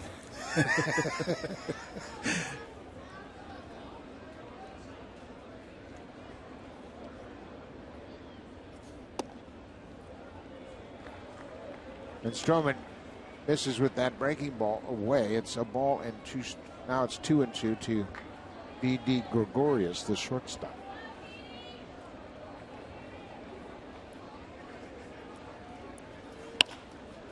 Ground ball. Goins flips to Pennington, back to first. Oh my! Only the speed of Gregorius allowed him to beat that out. Stroman got terrific defensive support from Goins and from Pennington. They almost turned a remarkable double play. That would have been incredible. Blue Jays have played an unbelievable defense, and Gregorius thinks he has a base hit right back through the middle. Watch this, right over Stroman's head, but there's Ryan Goins, catch, flip. They get the out in the middle of the diamond. What a play by these two. You know, I think what's happened with this team now, and Tulowitzki had a lot to do with it, they feel like they can turn anything. And they just are challenged by making good plays. And it's not showboating by any means. I mean, it's just great athleticism. And they're having fun doing it.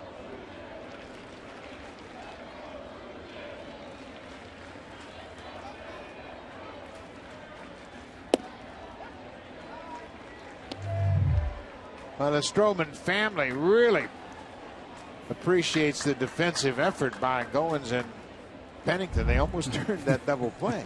Looked like a second base hit of the inning. She wanted that double play, didn't she? Second baseman Brendan Ryan walked leading off the third.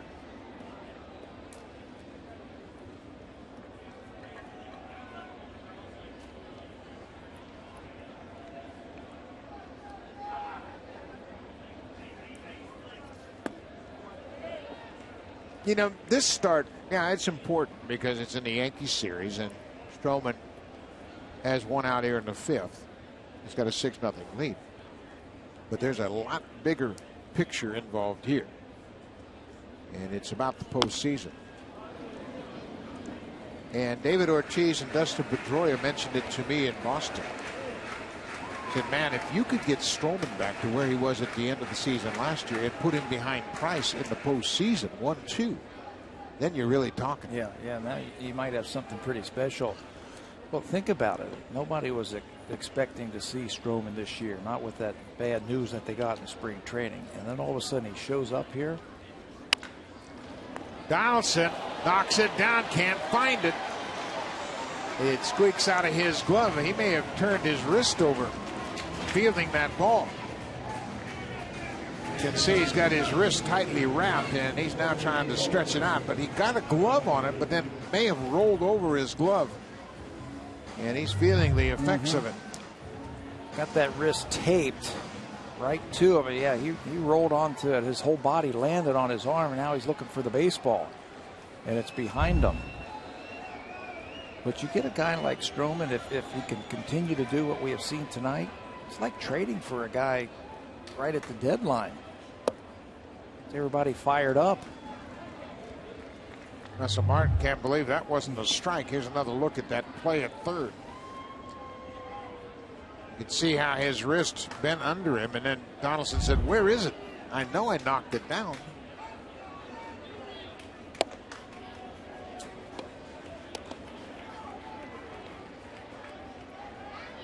We're in the fifth inning. The Yankees have no runs on 2 hits.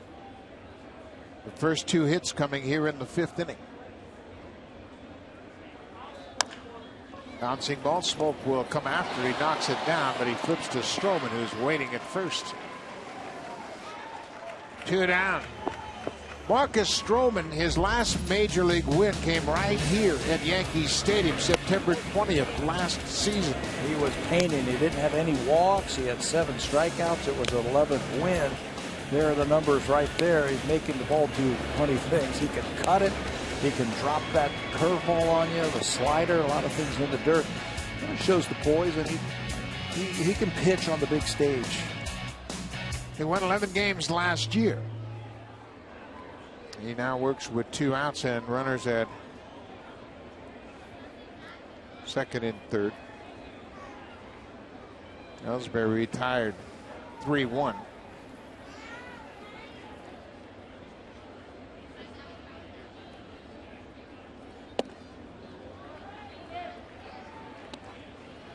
People have been asking John Gibbons this whole road trip about Marcus Stroman. How far can he go? How many is he on a pitch limit? Last time out he was around 90, and it was, can he do that? Are you sure he can do that? And he kept reminding everybody that he didn't hurt his arm. It was his leg. It was his knee. So nothing wrong with that arm. But you know what, everybody is concerned, saying, well, you know what, pitchers need 6 weeks of spring training, and they need to go through the process of spring training starts and all of that. Well, maybe they don't. There's a fly ball to right and deep, and Brett Gardner has just hit a 3-run home run. So that'll cut the lead in half. So the Yankees are on the board. Gardner with another big home run against the Blue Jays. Why is it whenever the Yankees need a big base hit, it's Brett Gardner who always comes up with it? He now has 55 career home runs, 15 of them against the Blue Jays. Stroman fell behind and then elevates a pitch, and Brett Gardner just get it up in the air. A couple of infield hits and then a long one.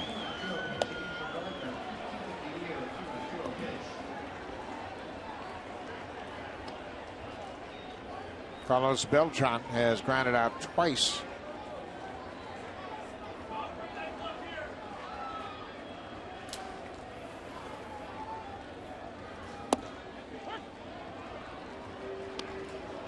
Ball and a strike to Beltran.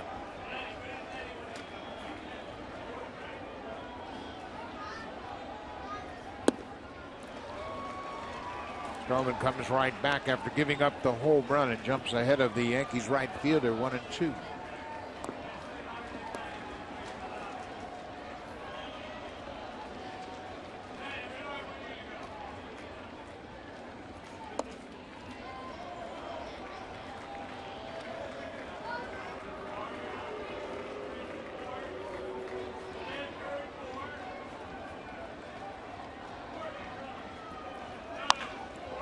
Line drive down into the right field corner. Bautista gets a beautiful hop, and they will keep Beltran at first. Bautista played that perfectly.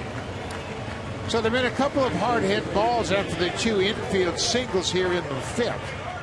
Gardner hit a home run, and now Beltran rips a single into the corner, and that's going to get the Blue Jays bullpen up and working. Yeah, go peel back that tarp. Took a little something off of that one. That ball was ripped, and then Bautista, you're right, played it perfectly and then throws behind the runner. Beltran gets back. Brian McCann. It's the first pitch strike. So the Yankees, no hits through 4 innings. They have a couple of infield hits to start the inning, and then a home run and a single. And now McCann behind 0-2. Bo Schultz loosening up for the Blue Jays.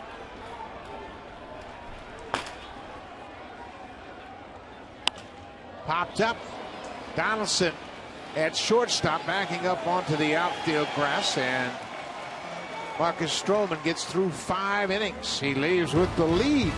6-3 Blue Jays.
All of those postseason berths aren't secure just yet. The Blue Jays have a 3.5 lead. The Yankees and the Texas Rangers have the first 2 spots. Minnesota's a game back of Texas for the second wild card spot. LA, the Angels are 3 games back. Cleveland, a game under 500, but they're only 4.5 back. Interesting development as Minnesota has hung in there. Minnesota has hung in there. Texas and Los Angeles and Houston, they'll be playing each other the final weeks of the season, so that's going to be a lot of fun to keep an eye on. Ben Revere takes one outside.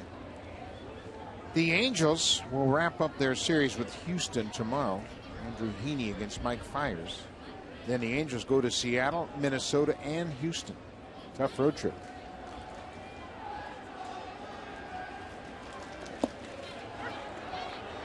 You look at the Minnesota Twins. They're finishing up with the White Sox tomorrow. Then they go home to welcome in the Tigers, the Angels for a 4-game series, and Cleveland. Well, Minnesota will return home, and they'll open up that series with Mike Pelfrey against Kyle Lobstein. That'll be on Monday in Minneapolis. Revere with another hit. He's got a magic wand working right now. 3 hits for Revere, and we're in the 6th. This copyrighted telecast is presented by authority of Rogers Blue Jays Baseball Partnership and may not be reproduced or retransmitted in any form. And the accounts and descriptions of this game may not be disseminated without the express written consent of Rogers Blue Jays Baseball Partnership. The rain has intensified here at Yankee Stadium. The Blue Jays have a 6-3 lead.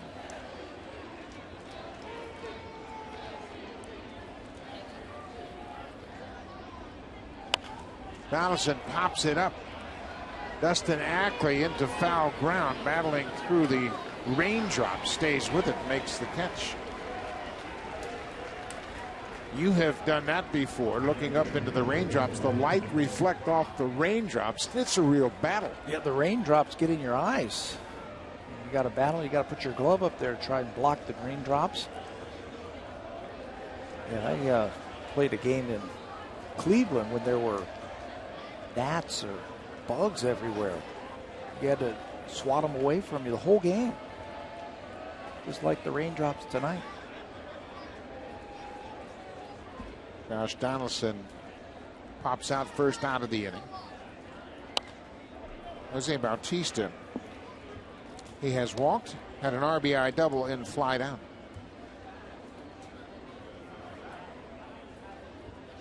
.100 RBIs. How about 35 and 100? That's a good sounding pair of numbers. Bautista's 4th 100 RBI season. He missed some time early with that shoulder problem, then DH'd a lot. The good ones, by the end of the year, they're going to have their numbers. Just a matter of time.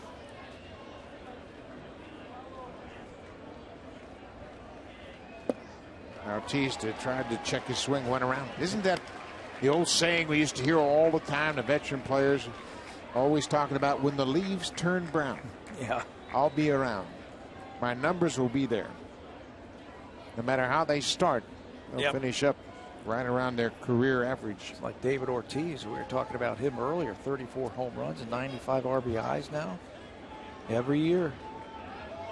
Write it down.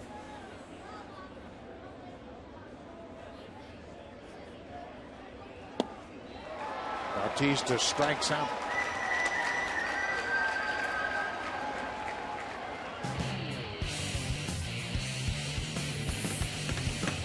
Swing for the fences and save during the DIY Expert Sale. Only at Home Building Center and Home Hardware Building Center.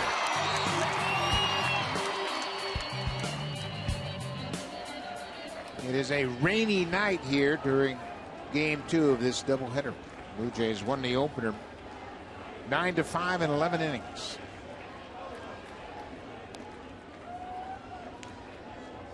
Ben Revere had a stolen base in the 2nd inning. The Blue Jays have only scored in that 1 inning. They scored 6 runs in the 2nd. Capuano's come in here and shut things down. Yeah, he has held the Blue Jays at bay. Allowed just 1 hit. That was the Revere single. leading off this inning.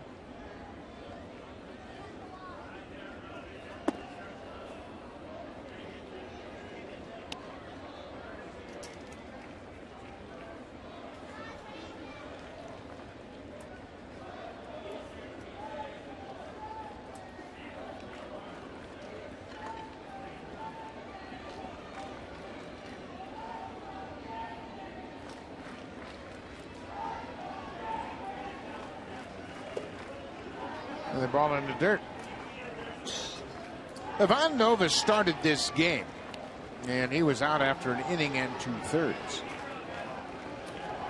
A disappointing outing for Joe Girardi and his staff, as the starters haven't fared well in this series so far. Luis Severino last night went 2 1/3. Pineda is out in the 6th after retiring just 1. And Nova gives up 6 earned runs on 7 hits in an inning and 2/3.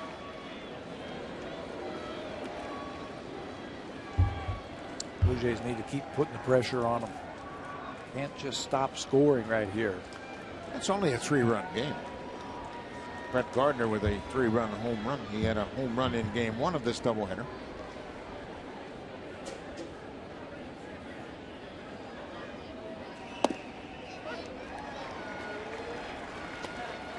Two and 1 now to Edwin Encarnacion.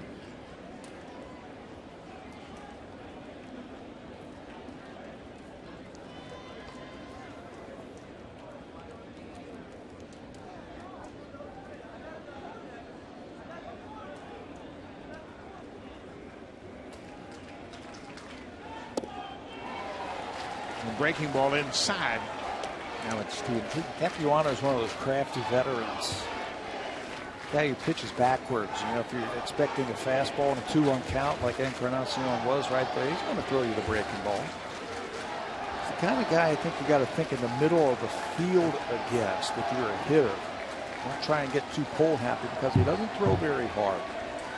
You will pull him naturally. Just have a good approach. Just a little courtesy throw to first base just in case Revere thinks about running. Like I mentioned, it's only a 3-run deficit for New York. Capuano trying to keep it right there.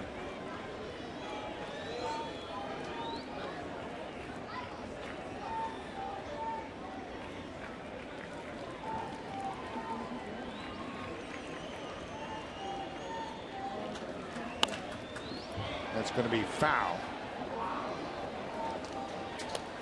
Throws so slow like that. Takes something off. He just can't help but pull the ball. I think he think in the middle of the diamond here. That'll keep that front shoulder in there.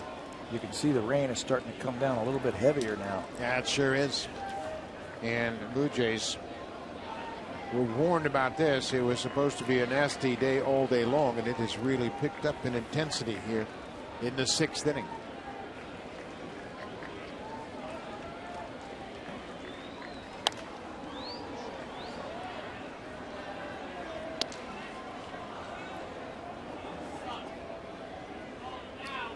Well, Stroman's been waiting a long time to see his son pitch, and he's saying, what rain? Yeah, I wonder if he even knows it's raining. He's locked in on the field, isn't he?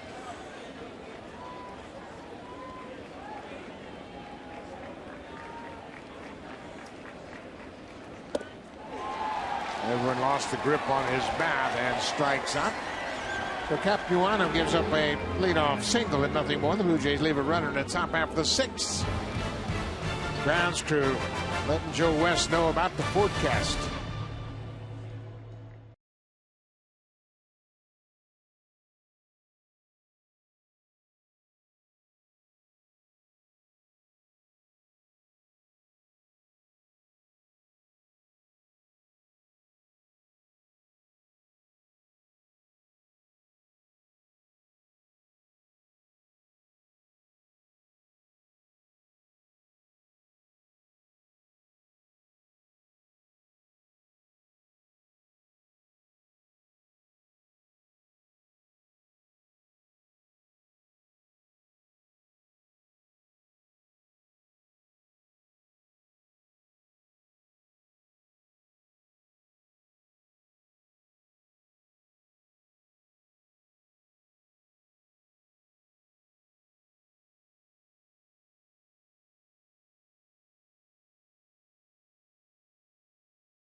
Joe West is the umpiring crew chief, and he called for the grounds crew to bring out the tarp. We felt like this was a possibility all afternoon. It was threatening to rain, and it has really picked up here. Marcus Stroman went out on the mound and threw a couple of pitches and told the home plate umpire, hey, it's wet. I can't get my footing, and that's the last thing the Blue Jays want to have, that plant foot. That's where he had the surgery on the knee to give away because it's wet. This rain delay might mean the end of Stroman's outing. Earl Stroman, the father of Marcus, making his way to cover. Now, it's really picked up, and it's getting kind of nasty here. But if this is the case and it's any kind of lengthy delay, Marcus Stroman is going to be out of this game. So while we wait out this rain delay, we'll send you back to Blue Jays in Central. Jamie Campbell and Greg Zahn. Take it away, Jamie.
very hard. They put the tarp on the field, and it has slowed down dramatically. I don't know that it's stopped completely. But the grounds crew has done a terrific job of getting this field prepared once again. The umpires are confident that it is playable, and we are about to resume play. Bo Schultz out of the bullpen to take over for Marcus Stroman. There are the numbers for Bo pitching out of the bullpen for the Blue Jays this season. His 30th game. 0-1 with 327 earned run average. His job right now is get through this inning, see if they can stretch him out for one more. They need 4 innings to cover out of that bullpen. There's a lot of tired guys down there. Bo Schultz throws a first pitch strike to Chase Headley. Schultz last pitched Wednesday in Boston. He threw 16 pitches. 33-minute delay. And there is a gate open in the Blue Jays bullpen. They're going to shut that gate. Guerrero picked up on that, so the gate is shut now. Chase Headley, he's 0 for 2 so far in this ballgame. Inside. Blue Jays have a 6-3 lead. They've out-hit the Yankees 9-4. Marcus Stroman goes 5 innings in his season debut.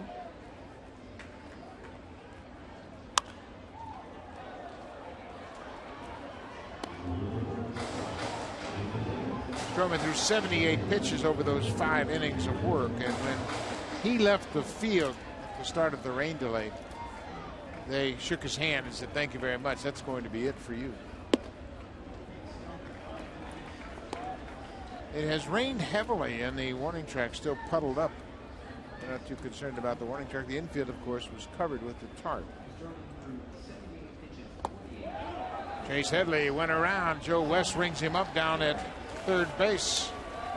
1 down here in the 6th. Marcus Stroman, we mentioned he made his first season start. This is his season debut tonight. Overall, not bad. 5 innings. They didn't get their first hit until that 5th inning. A couple of infield hits and then a home run by Brett Gardner. He'll be charged with 3 earned runs, a couple of walks, and a couple of strikeouts. You and I were talking during the rain delay about maybe there was a lot of adrenaline going through Marcus Stroman for tonight's start. Yeah, and that'll wear you out. You know, you're up, you're hyper, you're anxious to make this first start. Plus the fact he was here for game 1. And game 1 took a long time. Game 1 took 4 hours and 32 minutes, so it was an unusual start for Stroman in that regard as well. Yeah, but when you're pumped up like he was pumped up, and you're fired up, and you go out there and then you start to compete, you get tired fast. Yeah, it'll wear you down, especially when it's your first start of the season. 2-2 to the first baseman, Dustin Ackley.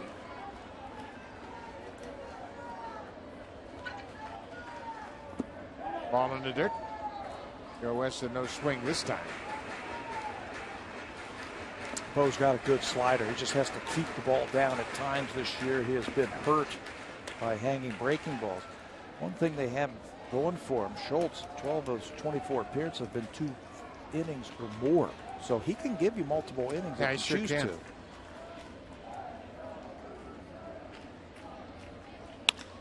That's going to drop for a base hit. Ackley has a base hit with 1 out. Let's go back and take a look at Marcus Stroman in his first start of the season. Trying to look for anything that might tip away that he's a different type of pitcher. I didn't see anything. He had a good fastball. He always had that great breaking ball. There was his 2 strikeouts. This is the only mistake. It looked like a pitch he gave a little something off in the strike zone. And Brett Gardner, the Blue Jay killer, takes it out of here for a 3-run home run. That was the only mistake he made. Gardner had a home run in game 1 of this doubleheader as well. John Ryan Murphy got the first Yankee hit. It was an infield hit in the 5th inning. Cliff Pennington made the play behind second, but lost his footing as he was about to catch the ball. He may have been able to throw out Murphy. Yeah, and that whole inning might have been different. Pennington can't make the play. It's a base hit into center. Ackley goes first to third, and that will bring the tying run to the plate. Facing the bottom of the order of the Yankees. So you got to figure they're going to get him out, but this time Murphy with his second base hit just out of the reach of Pennington. First and third, just one out. Well, Schultz strikes out Headley to start the inning, and John Gibbons was going to have a quick hook here. Didi Gregorius is the batter. Aaron Loup coming on.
Save during the plumbing, heating, and electrical expert sale. Only at Home Hardware and Building Center locations. Homeowners helping homeowners with expert advice. Now the Blue Jays are in a jam as the Stroh show went 5 innings.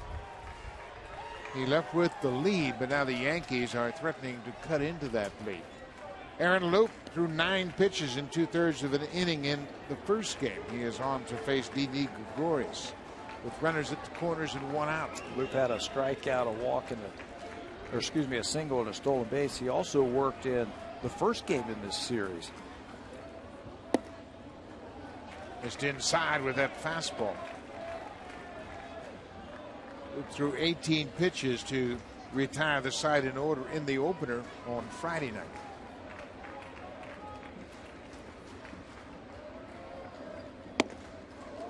Good fastball. Ball on the strike to Gregorius. 6th inning.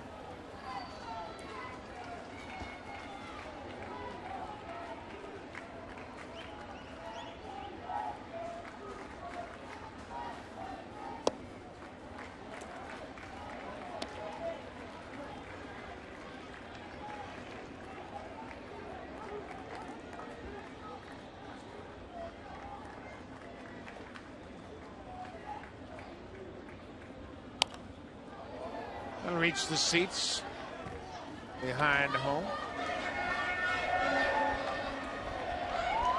Hope he can get his share of strikeouts with that sweeping breaking ball.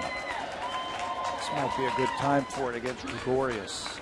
Gregorius hits 33 points lower against left-handed pitching.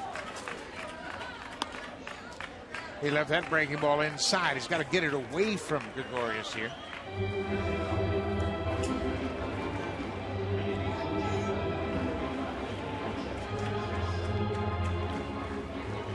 Gregorius has been a hot hitter for the Yankees lately.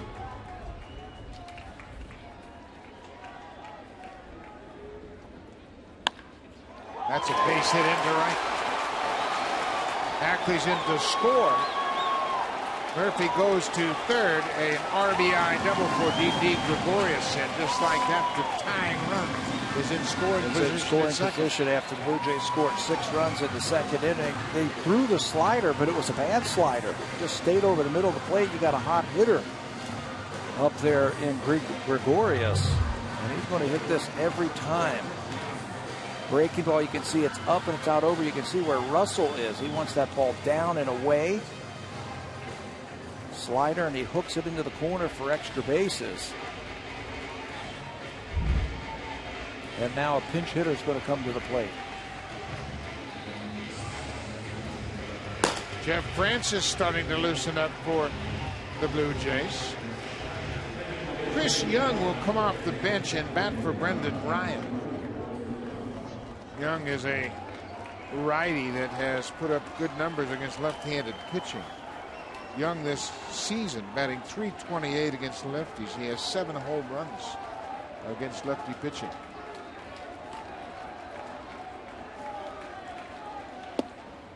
This pitch is off the plate.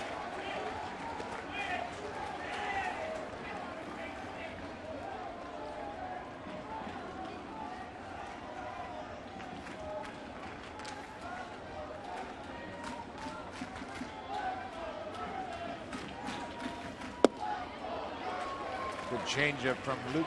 Ball and a strike to the pinch hitter Young.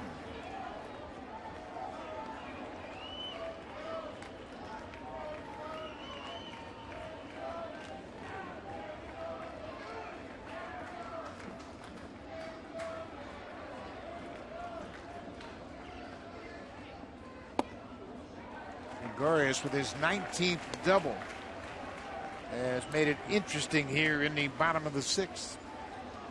He held him at bay in that first game, 0 for 5. Had a big 3-run home run here the other day.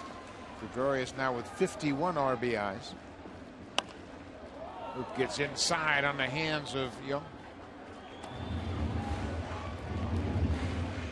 Blue Jays need to stop the bleeding right here. They have a 2-run lead, 1 out. Need a strikeout or a pop-up right here. Strand those runners.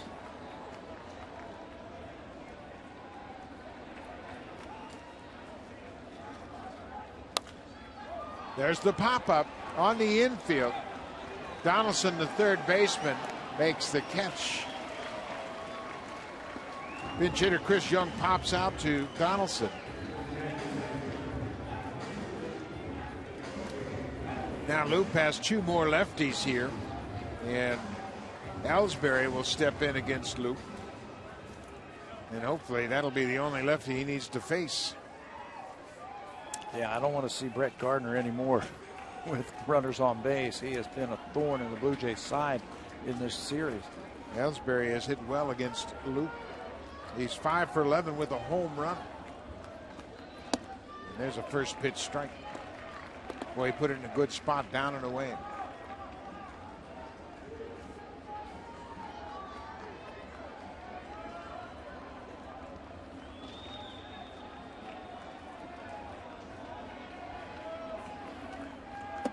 Way outside, the breaking ball missed.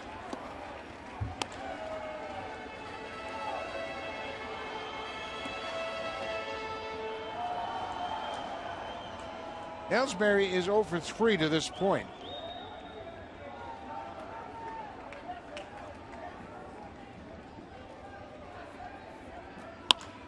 There's a little flare to left. Ben Revere coming in. He'll get there and make the catch.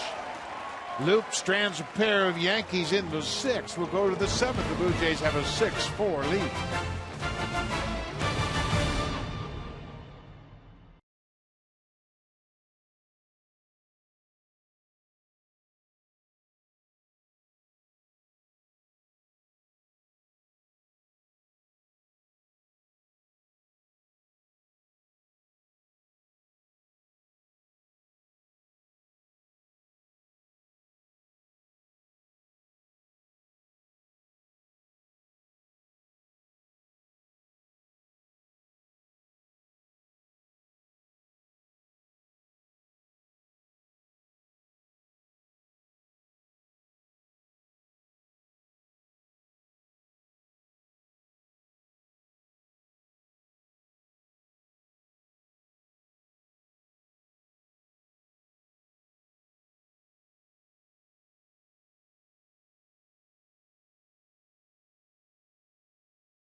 Rangers trying to play their way back into the lead. They trail Houston at the start of play tonight by a game and a half.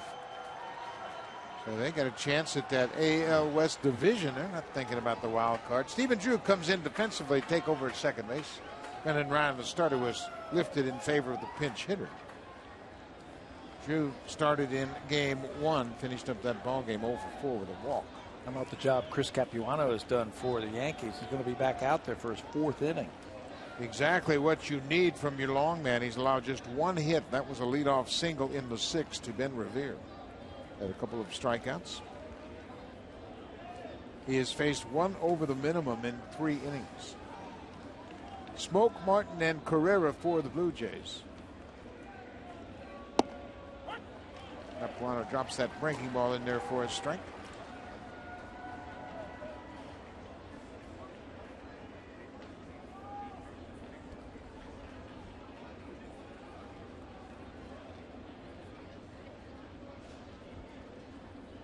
Inside, ball and a strike.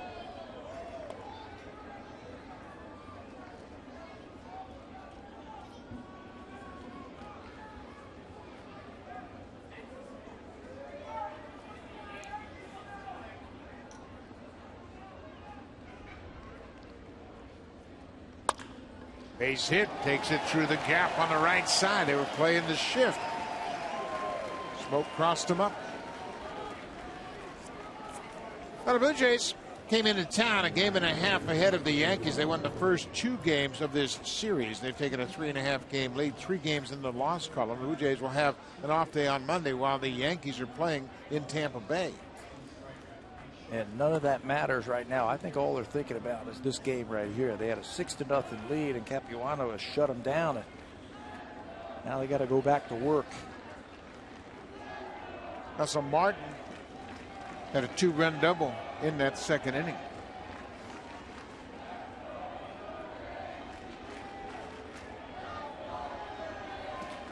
Blue Jays scored 6 runs in the 2nd, but they haven't been able to cross the plate since. Haven't been able to cross second base since.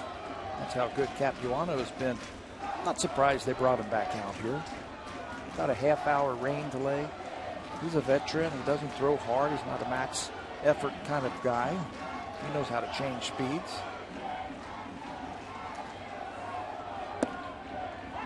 Gets that changeup in there for a strike. 1-1 on Russell Martin.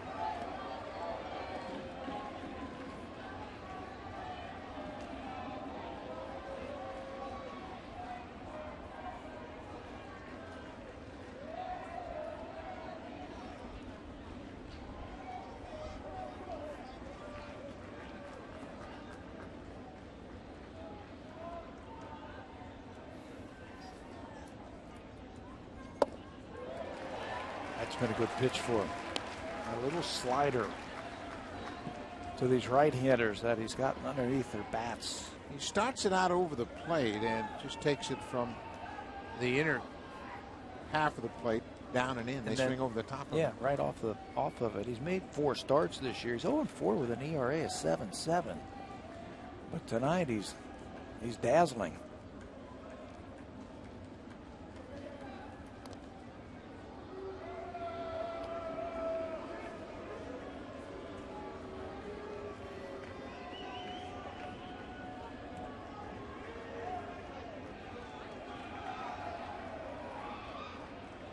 Ezequiel Carrera is on deck. He's 1 for 3. Had a double and scored in the 2nd inning.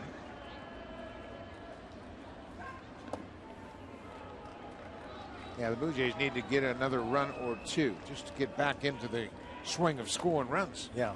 In a long drought. You know, that's tendency that happens. You win an emotional, long first game, and then you come out like gangbusters in the 2nd game and score 6 runs, and then you have a tendency just to kind of like let off the gas pedal a little bit, saying, okay, that's enough. Well, it's never enough, I think, in the American League East. Playing some tough teams.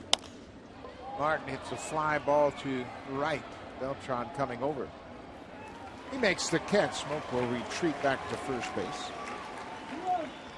We just had a leadoff single last inning and couldn't move him.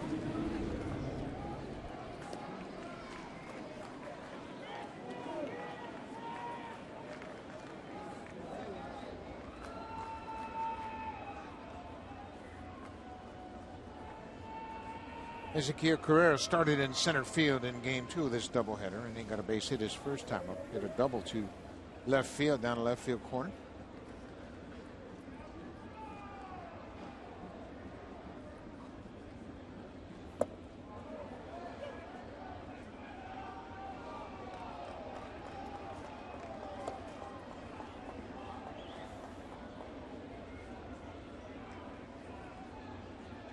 Yankee bullpen is quiet. They have turned things over to Chris Capuano, and he responded. Just 2 hits with 3 in the third.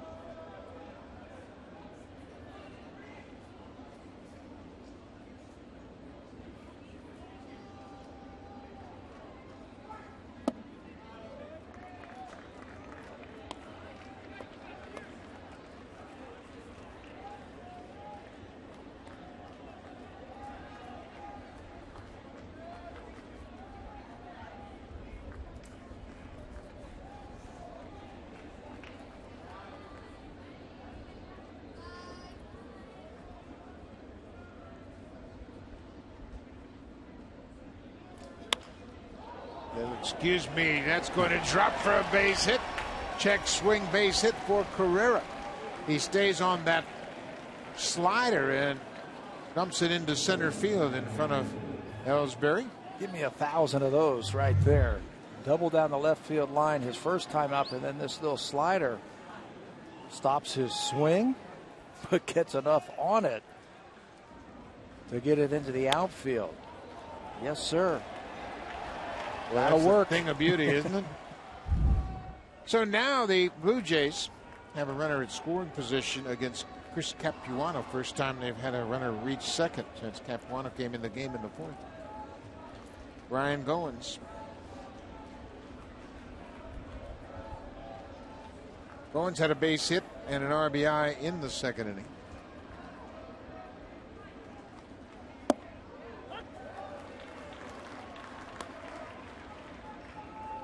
Blue Jays sent 11 men to the plate in the 2nd, scored 6 runs on 6 hits. They knocked Ivan Nova out after an inning and 2/3.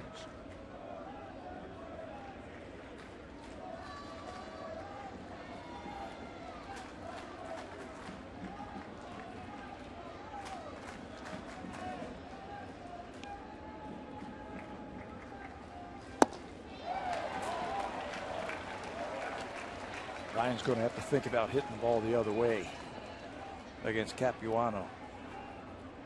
He will not give in.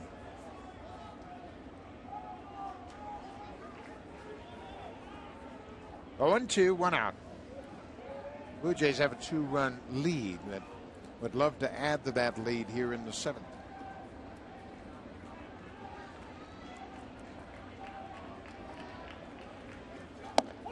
Strike 3 call. Capuano picks up his 3rd strikeout.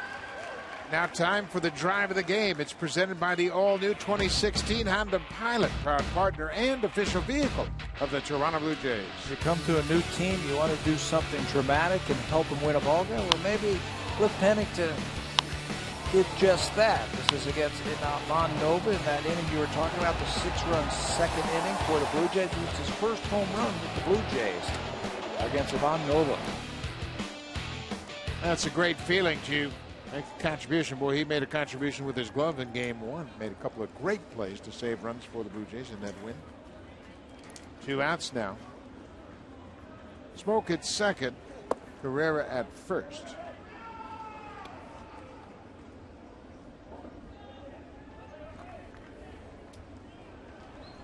Brandon Pinder loosening up.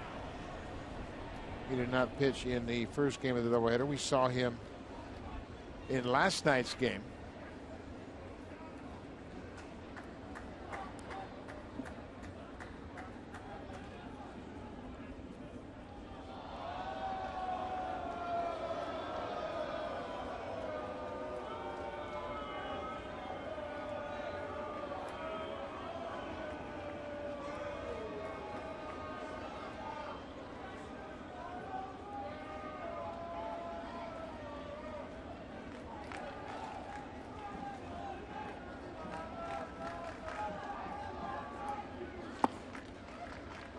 2-0 to Pennington.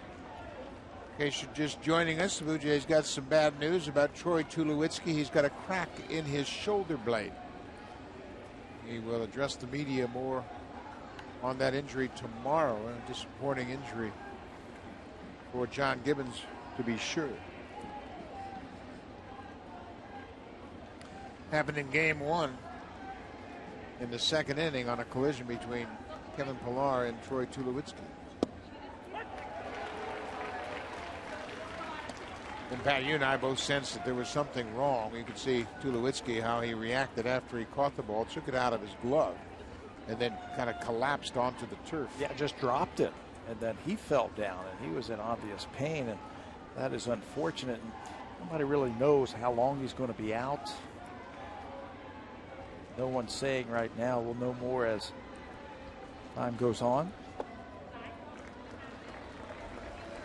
Obviously, the Yankees suffered similar news when Mark Teixeira hobbled around for 3 weeks with a bone bruise, and then they finally found out he had a broken leg, and he's lost for the season. Same for Nathan Eovaldi, their starter. Eovaldi had 14 wins, and he's done for the year. Some elbow problems, so hey, that happens.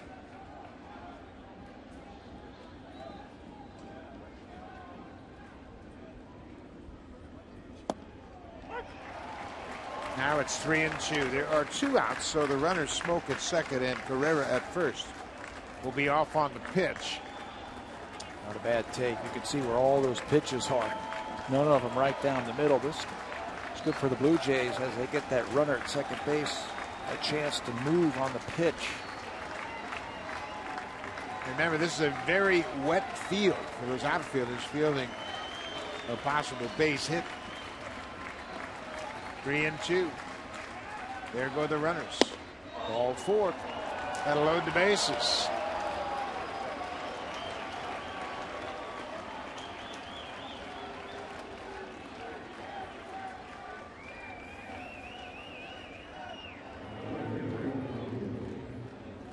So Ben Revere, what a night he's had. He's 3 for 4. Comes to the plate with the bases loaded. Larry Rothschild coming out to give Capuano some direction as to how they want to attack Ben Revere. Try to give him a little bit of a blow. He's had a good day today. You mentioned 3 hits that he had in this game. He also had a couple of hits and a home run in game number 1. Could use another hit right here. Bases loaded, 2 outs.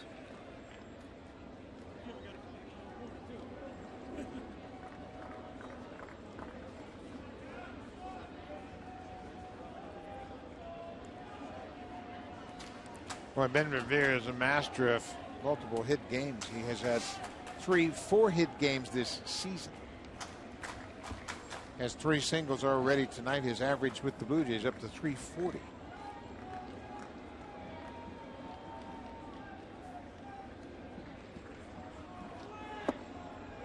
Takes that breaking ball. Boy, he takes a lot of first pitches, but he was ready to hit that one had it been a good strike. Not afraid to hit with 1 strike.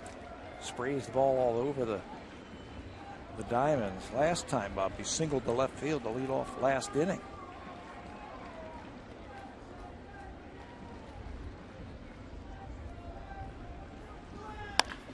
Ground ball.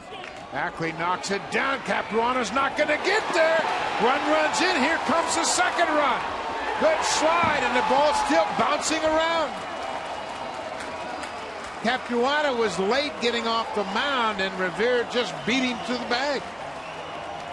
When that first baseman Ackley goes over there, and this is his first start for the Yankees at first base, and that pitcher who's left-handed falls off the mound towards third base, that's going to give Revere with his great speed a chance to get to first base. Watch it one more time. Capuano over there, and that's too late. Not with the speed of Revere, and then the heads-up play by Carrera as the momentum of Capuano takes him away from home plate. And he can score another run. There's the flip, but he's too late. He's behind the runner. Revere gets another hit on the bag. There's Capuano, and the Blue Jays score 2. Ben Revere, his 4th hit, 2 RBIs on the single. It'll be Brendan Pinder in to face Josh Donaldson.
Campbell. Blue Jays with a couple of big insurance runs here in the top of the second. They've knocked Chris Capuano out of the game. Brandon Pinder comes into the ball game. There's still some more out there. He's got a lively fastball. He's got some late life to it, a natural cutter. And he will face Donaldson. There are numbers 0-2 with 259 earned run average for Pinder. Second time that we have seen him in this series. Josh Donaldson singled his first time up. He walked in the third. Donaldson 1 for 3.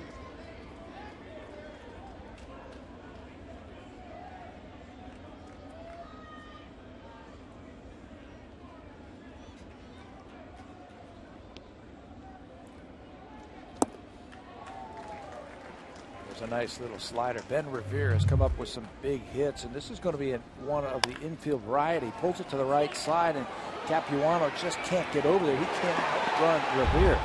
Now his momentum's taking him away from home. Heads up play by Carrera and Louis Rivera, the third base coach. That scores another insurance run for the Blue Jays. I'm telling you, in these types of games, every time you got guys on base, you got to pick them up. Got to take advantage of it. Keep adding on. 2 outs, 1 and 2 to Donaldson.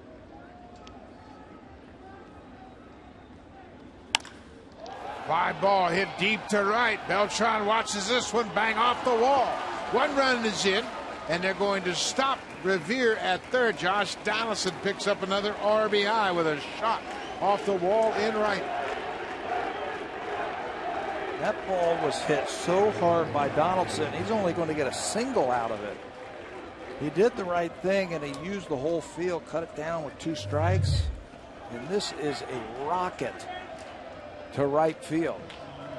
Couldn't get it elevated enough to get it out of here, but it's going to score Pennington. It's going to send Revere to third base. Nice play by Beltran to get it back in and hold him to a single. Jose Bautista with 2 outs and runners at the corners.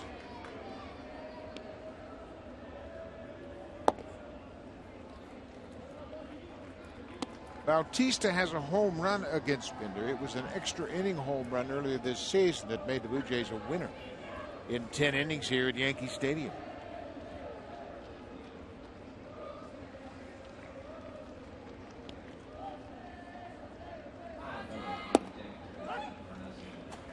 He had a hanging breaking ball off Pinder earlier in the year into the seats in left center. Yeah, I think it was 2 strikes. It was right over that scoreboard in left field.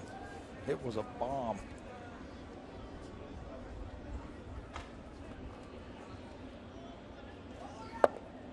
Bautista tried to check and went around. The breaking ball right there. I'm going to get another one.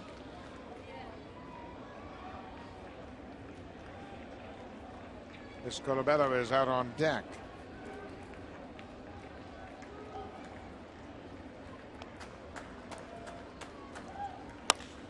There's another base hit for Bautista. Revere's in to score. Donaldson's going to go to third. Jose Bautista with his second RBI of the night. Well, this is exactly what the doctor ordered for the Blue Jays. Another big inning late. Yankees crept to within 2 runs with a run in the 6th inning and another 4-run inning for the Blue Jays. This is just good hitting right here. Breaking ball down and away. Don't try and pull it. Stays right on it. Rips it to right field. Scores Rivera, sends Donaldson to third. Bautista with 101 ribbies now. Chris Colabello is batting for Edwin Encarnacion. And this is interesting, obviously. Encarnacion struck out to end the 6th and took an awkward swing.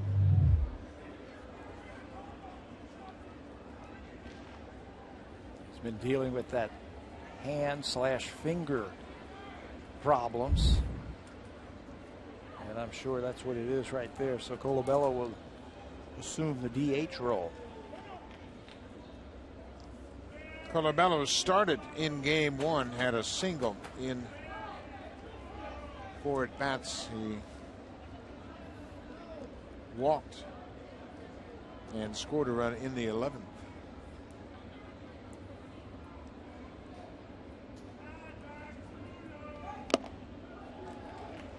This is the second time in this ballgame Blue Jays have had a bat around inning. And now, John Ryan Murphy walking to the mound, asks for time. Not sure what happened, whether or not Murphy got crossed up or what happened, but a very deliberate walk to the mound.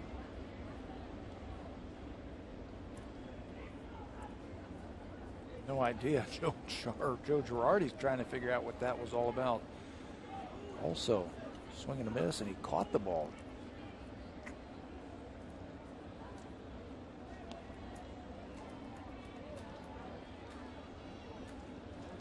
Oh, 2, 2 outs.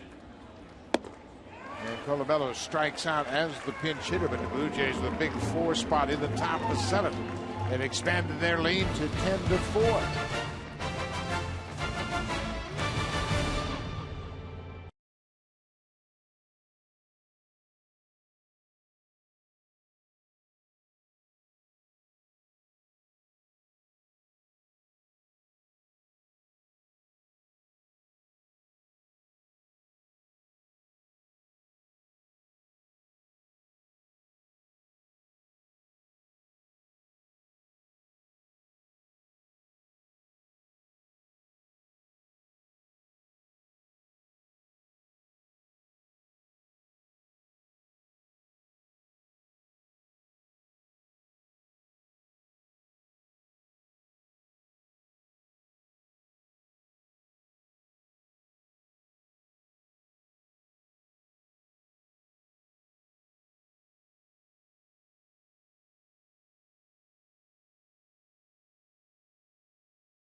Get another pitching change, and what's new? That's been the theme of the entire doubleheader.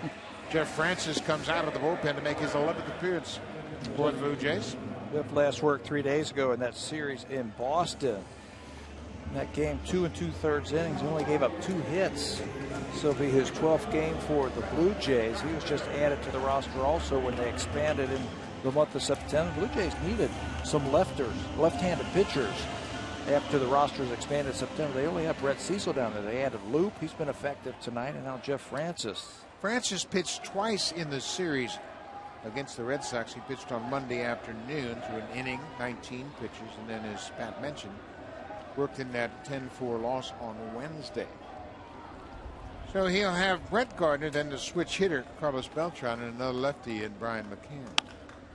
Gardner goes after the first pitch and hits a high fly to left field. Ben Revere is there. 1 down.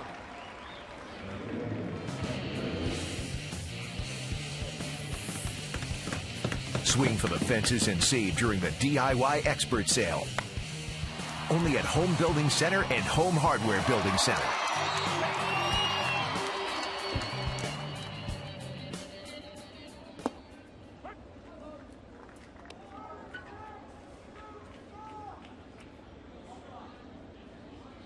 Carlos Beltran. Beltran singled to right, a bullet. He hit off the wall in right. Bautista played it very well to keep Beltran to a long single.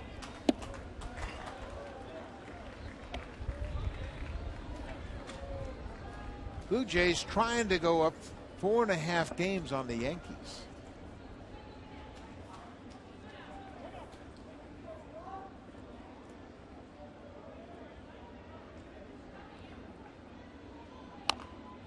Good slow curveball. And it's going to take everybody. It's been a long day of baseball. Everybody's gotten a chance to come in and help this team. 10-4. Cued off the end of the bat. Smoke will go to the bag. Step on the bag, and Beltran's retired. Beltran has grounded out to the first baseman 3 times tonight. Done a good job of keeping him off strike. After this ball game, the Blue Jays will have 20 games left to their schedule, and boy, 4.5 games sounds like a nice number if they can close this game out. John Gibbons will send R.A. Dickey to the mound on Sunday in the finale of this 4-game series. He'll be opposed by Masahiro Tanaka.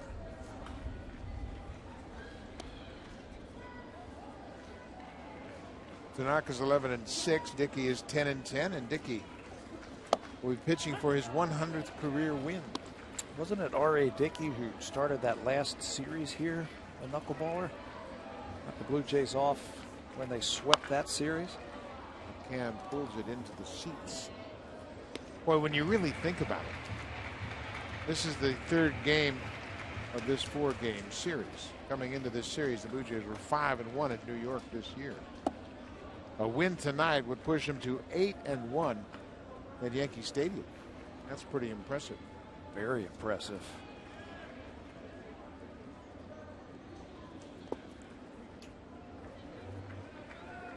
The Blue Jays have never swept a doubleheader in New York against the Yankees.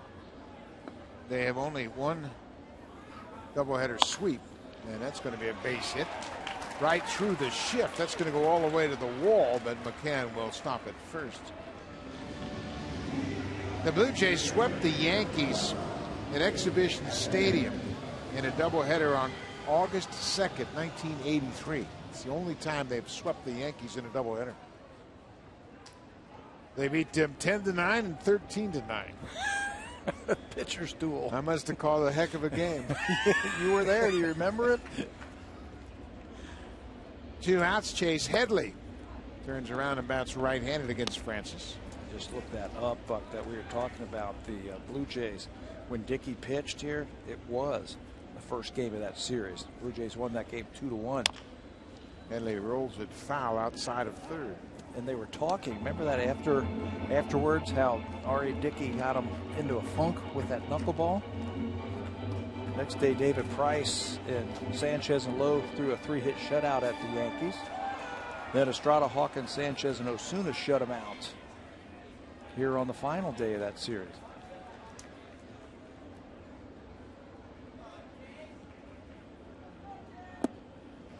If you go back and look at the only loss the Blue Jays have had here in New York this season, it was game 2 of the season. They won the opener and had a 3-1 lead in the 8th inning of game 2. And the Yankees took advantage of some shaky pitching and came back and won that one 4-3. Andrew Miller came out, 3 up, 3 down in the 9th, and that's the only time the Blue Jays have lost here in New York this season.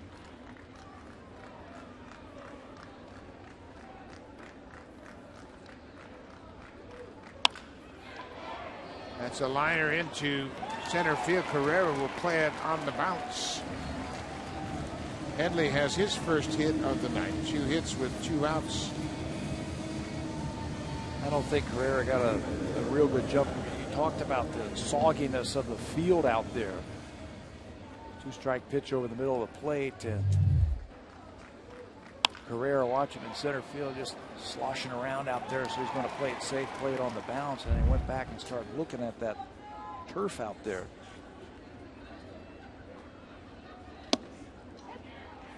Dustin Ackley, the first baseman, 1 for 2 with a walk.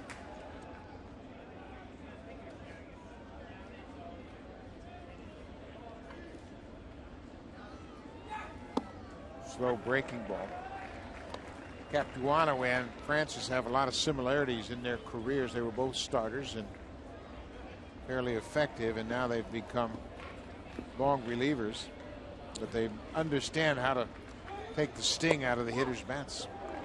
Right there, he strikes out Ackley with a perfect slider down and away. The Yankees will leave a pair. We'll head to the 8th. Blue Jays trying to sweep the Yankees in New York for the first time.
Season ticket holder, they are now on sale for the 2016 season.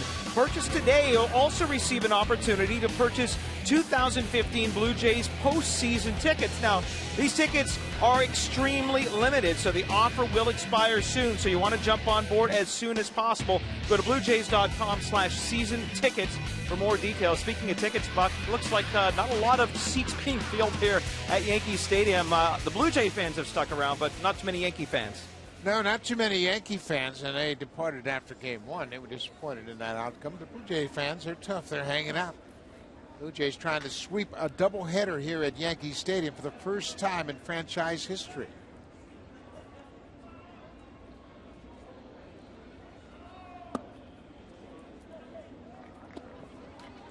Justin Smoke.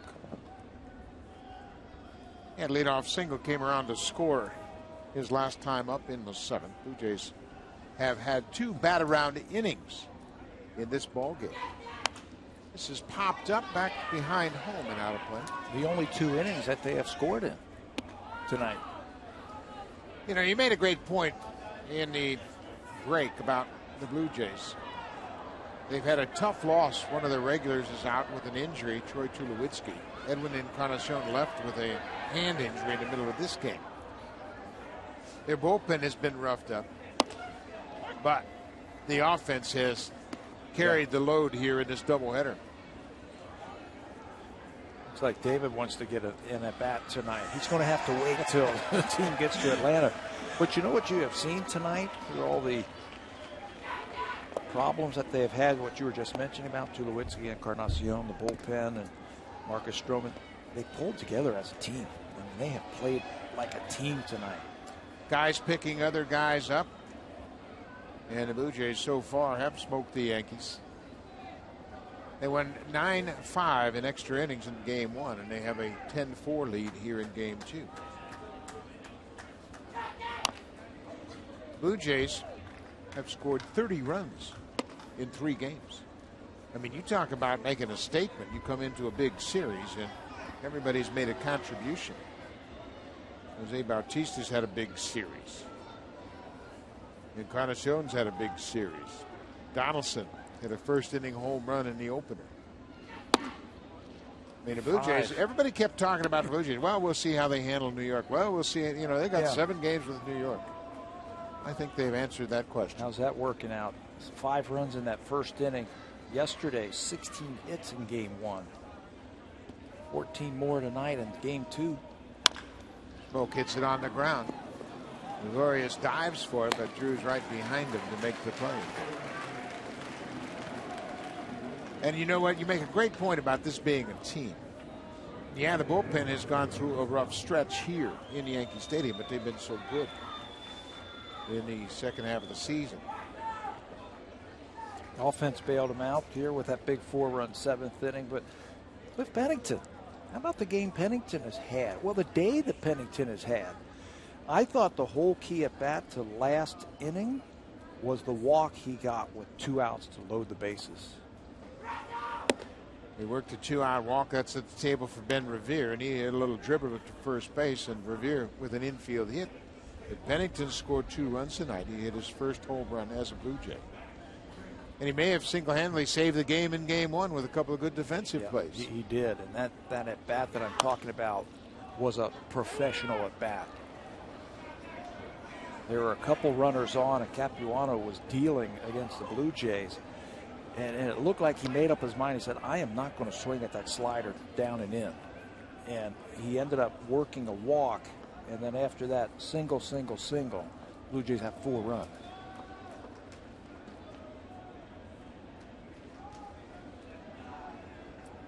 But it is a team, and when somebody's having a rough night, a teammate's there to pick them up. Marcus Stroman started and went 5 innings. The rain knocked him out as much as anything because there was a heavy downpour. They put the tarp on the field, a 33-minute rain delay, and as soon as they saw the wet field, given his problems with his knee injury back in spring training, they pulled the plug on Marcus Stroman. Why risk it? Took him out. Russell Martin strikes out. But the good news about all that, partner, is he's in line for the win. Yeah, he sure is. Marcus Stroman in his season debut was 5 innings. He is the pitcher of record for the Blue Jays. Ezequiel Carrera, here's another guy that stepped up tonight. He got everything going with a 1-out double in the 2nd inning. Scored the first run of the ball game. He's had 2 hits tonight and scored on a heads-up play in the 7th. And he got that 2nd RBI for Ben Revere on an infield base hit. He scored from second base on a base hit to the first baseman. Just a heads-up play. Pitcher was going away from home plate. He recognized that. Scores a big insurance run.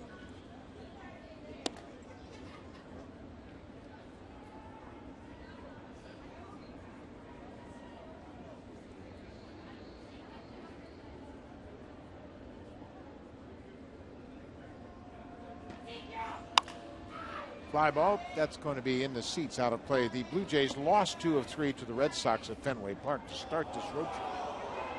And they gave up 10 runs in 2 of those games. But we have seen it, how they can turn the page. And they certainly turned the page in a dramatic fashion coming into New York. And they had the rain out on game 1. I mean, that was a letdown. Everybody was fired up to start this series on Thursday night. They had the rain delay, and it didn't dampen their spirits one bit. 24 hours later, they scored 5 runs in the first inning and hit 2 home runs. It might have given them a chance to separate themselves from that series in Boston, especially that last game where they didn't play well and they gave up a lot of runs.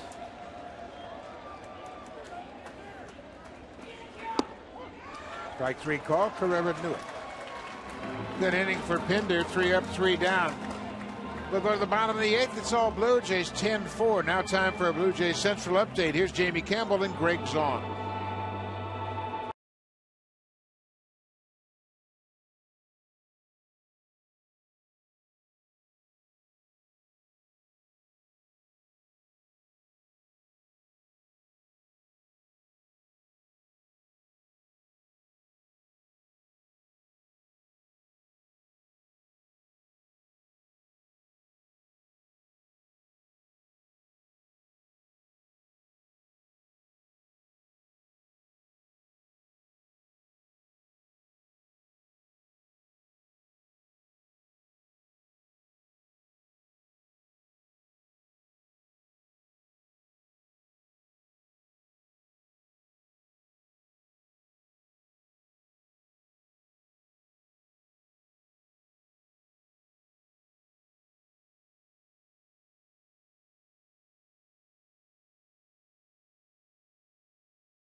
stadium, but watch them pursue this foul ball. The big guys are running for it. They're finding it. Where's the ball? Where's the ball? Where's the ball? Where's the ball? And watch for the kid. He sneaks in there and goes, yee-haw. Watch this. There he is. He's got it. He steals it from all the big guys. And you talk about a happy kid. It's been a long day here at the ballpark in a doubleheader, and he's got himself a souvenir. He went a long way for that baseball. Look at that. He's still running. Get back to his seat. But he is fired that's a great up. sight. He is fired up. He went all the way down the line, and there were some big guys down there chasing that foul ball, but he snuck underneath them and has himself a beautiful souvenir, and he's smelling it. I remember doing that as a kid, don't you? Yeah. Get a new ball out of the box and smell it. Nothing like it. Little tamper out in front of home. That's a fair ball. Martin swiped at John Ryan Murphy, but throws to first for the out. Little tapper right out in front of home. Ed Francis gave up a couple of hits last inning. Now, it'd be nice if he could finish this ball game right here and give the rest of those arms a break.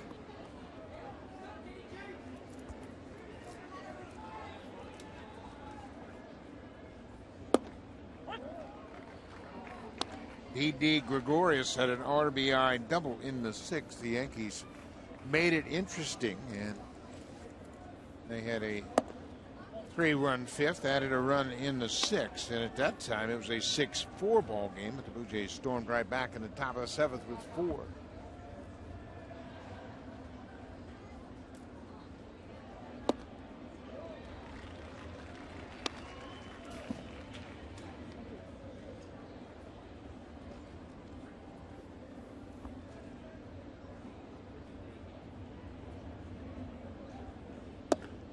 Jeff Francis could really give the Blue Jays a boost here if he could finish this thing off.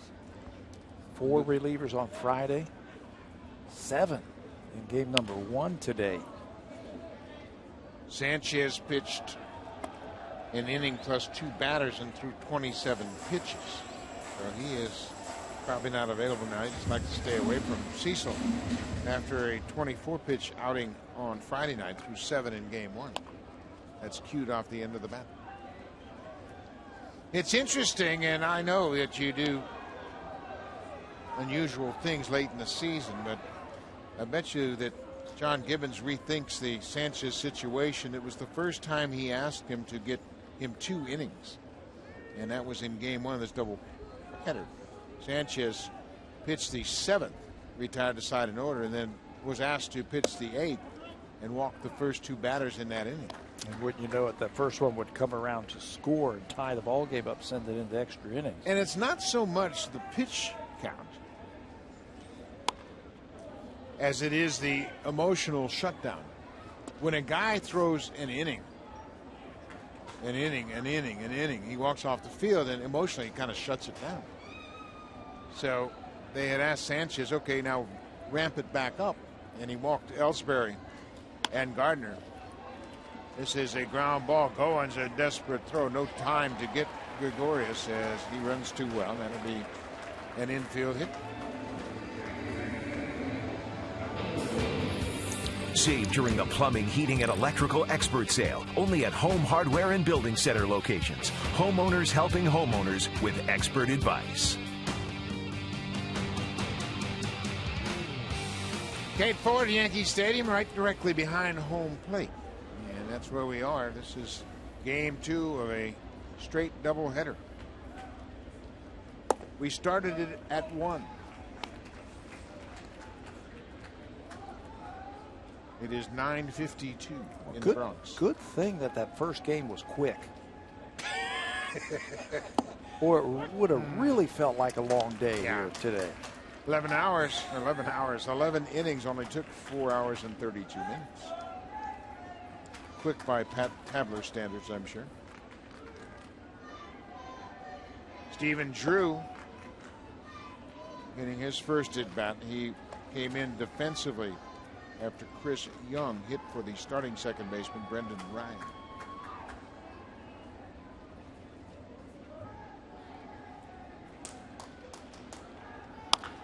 Pulled foul. 2 balls and 2 strikes on the veteran Stephen Drew. He is in his 8th big league season. Began his career with the Arizona Diamondbacks. In game 1, he went 0 for 4.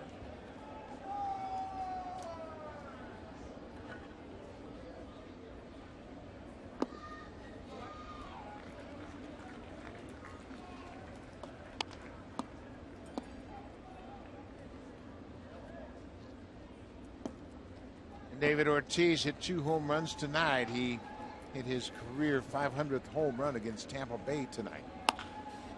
That's a foul ball. Chris Guccione, first base umpire, ducking out of the way. So Big Papi has hit his 500th career home run. They were postponed in Cleveland, Tigers and the Indians. Cleveland, of course, still has hopes in the wild card.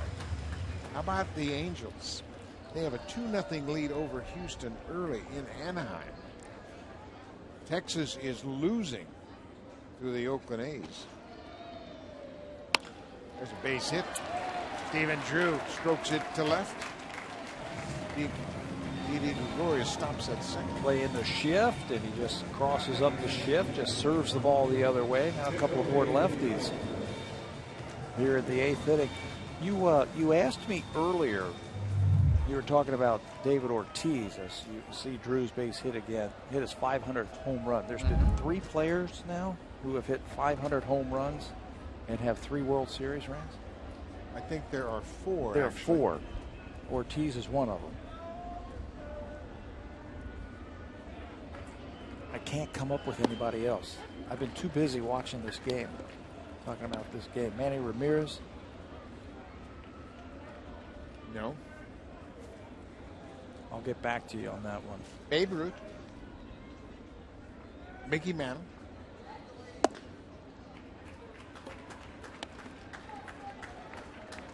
Willie Mays? No, Willie Mays is not on the list. Steve Delabar is loosening up now. Ball in the strike to Ellsbury, of course, top of the order for the Yanks.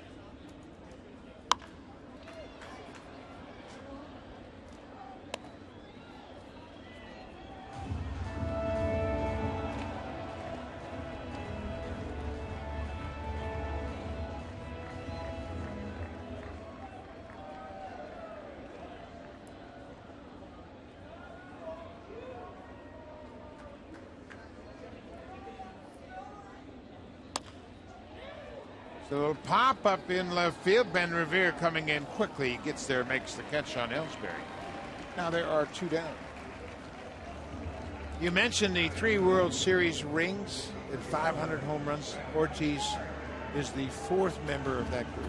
4th member. Babe Ruth won 7 World Series titles. Of course, we all know he's got 714. Mm-hmm. Mickey Mantle, he too had 7 World Series. 536. You're missing the man that hit 563 home runs and won 4 World Series championships. He would be the 4th. 563. Did he win all of the Reggie? Reggie. It's got to be Reggie.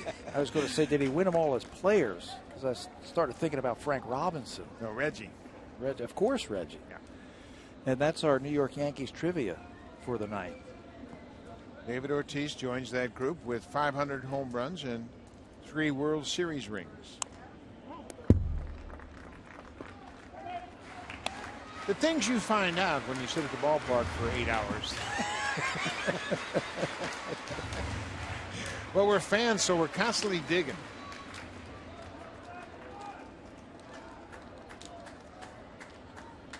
Bottom of the 8th, 2 outs, an 0-2 count on Brett Gardner.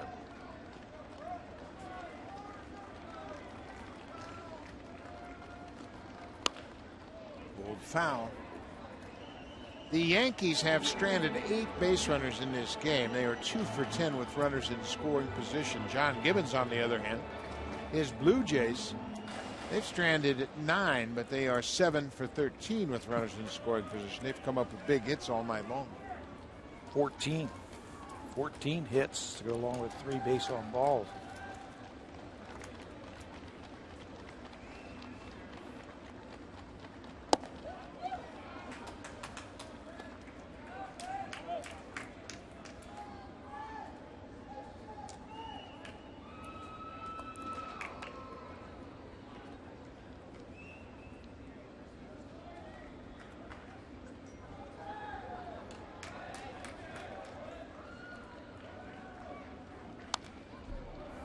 Brett Gardner hanging tough against Jeff Francis. Gardner hit a 3-run home run off Marcus Stroman in the 5th. Stroman is the pitcher of record. He started and went 5 innings through 78 pitches.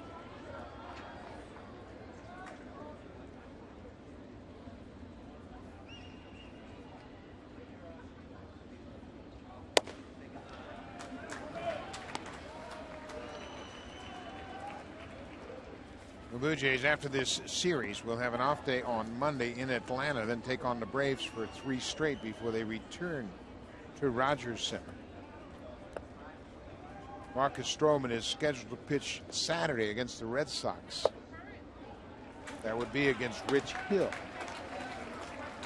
the tentative scheduled pitcher for the Red Sox. Marco Estrada will open up against Boston on Friday as the Blue Jays return home from this road trip. This is a 10-game, 11-day road trip for the Blue Jays. That ball is drilled, and it is gone. Brett Gardner with his second 3-run home run of the night. And all of a sudden, it's a 3-run game once again. You get guys on. They had another infield hit by Gregorius. The number 9 hitter got a base hit. You turn that lineup over, and Brett Gardner again homers against the Blue Jays. His 3rd home run in this series. John Gibbons going to come out. Jeff Francis gives them almost 2 innings, but it's now a 10-7 game. So Gardner, the Blue Jays' nemesis, has hit 3 home runs in this series. He's hit a pair of 3-run homers now. This is a 3-run game. Steve Delabar into the game.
Was with 1 out, gave up a couple of hits, and then Brett Gardner with 2 aboard for the 2nd time in this game. It's a 3-run home run. It's his 2nd multi-home run game of his career, and it's a career high 6 RBIs for Gardner. Let me guess, his other one was against the Blue Jays. Because he always comes up big against the Blue Jays.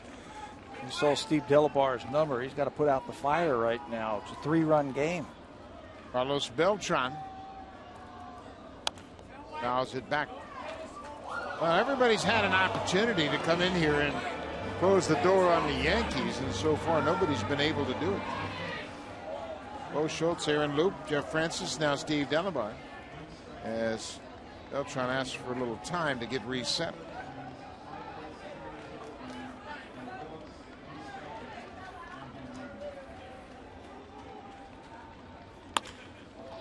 Base hit for Beltran. An 0-2 base hit with 2 outs. That'll keep the line moving. 0-2. And he's got a good fastball. He blew a couple of them by him and then went to that splitter, and I thought he was doing him a favor. Yeah, you can't really let older hitters get off-speed pitches with 2 strikes. Look how he cut his swing down. Beltran's a veteran hitter, and I think he got a better chance of heating him up. So Brian McCann comes to the plate. First pitch strike. 94. Tell you what, don't look now. McCann and then Chase Headley. A couple of lefty bats that can reach the seats. Lefty bats in this ballpark.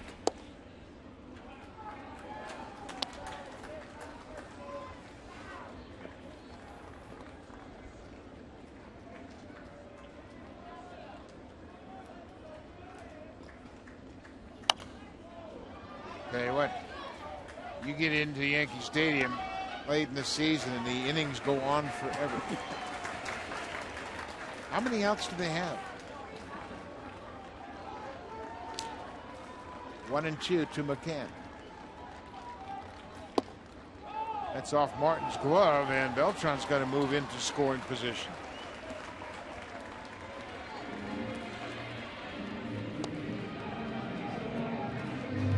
Not real sure what happened here.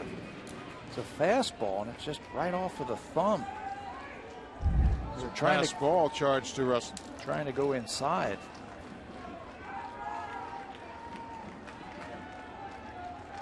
2 and 2 to McCann.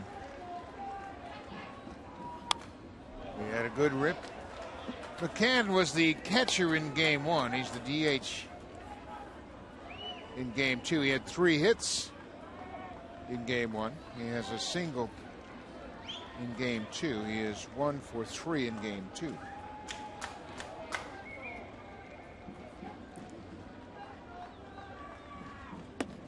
That one almost got away from Martin. Well, what you don't want that tying run to come to the plate. And he's standing on deck. It's a full count, 2 outs. Pete Walker once again on the phone.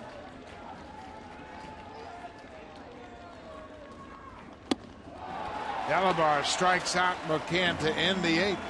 The Blue Jays will go to the 9th with a 3-run lead, 10-7 Jays as we head to the 9th.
They made a statement, and they've done it with the long ball.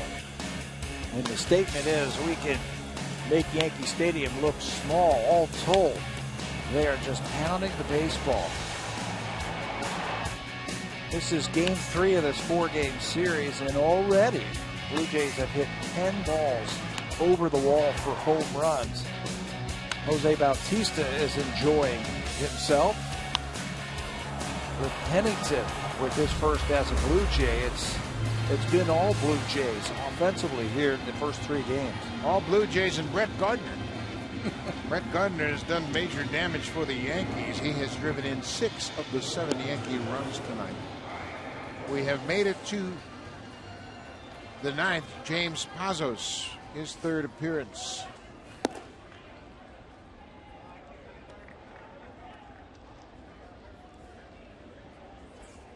For the Blue Jays, it'll be 8, 9, and 1. Goins, Pennington, and back to the top of the order, Ben Revere.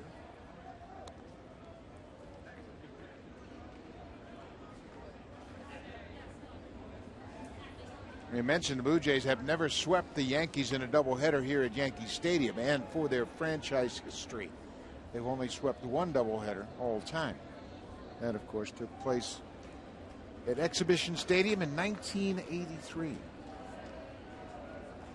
Leadoff man here in the ninth, Ryan Goins.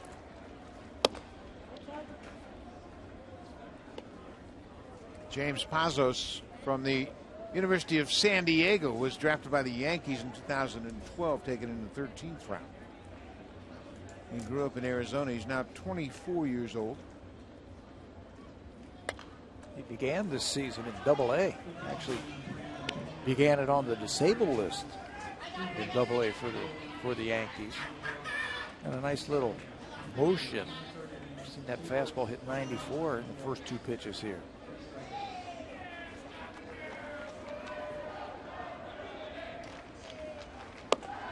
Took something off that pitch and missed away. 2-1 to Goins. Mark Lowe cranking it up. Ryan Tepera picked up his first big league save in game one. There's a strike.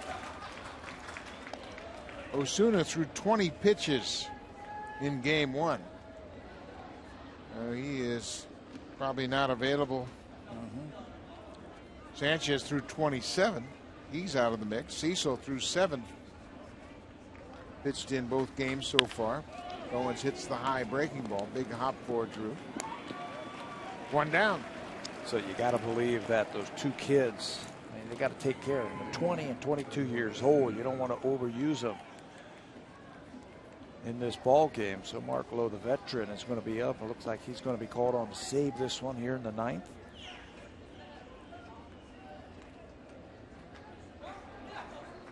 So now it is Cliff Pennington, the switch hitter.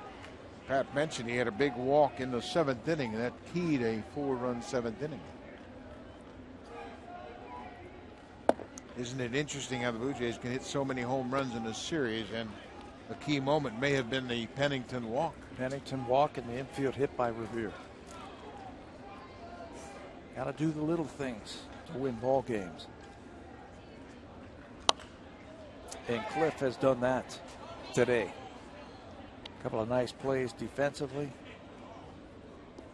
Home run and a good at bat last time. He also lined out to third base and grounded out to first.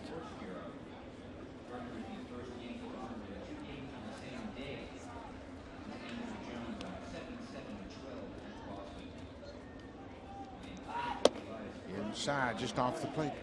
Ben Revere is on deck, and he's had quite an afternoon into the evening. This was a 1 o'clock start for the doubleheader. Revere was 2 for 6 in game one with a home run. He is 4 for 5 in game two.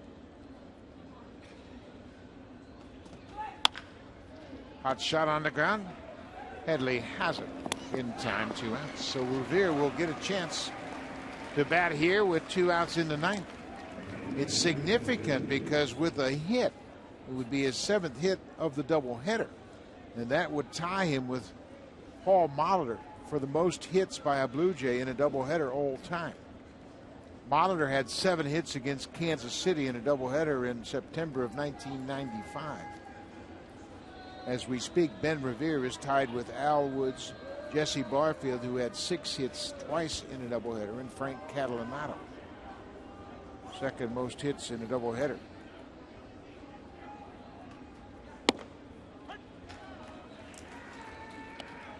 Well, he's going to have to do it against a tough-looking lefty.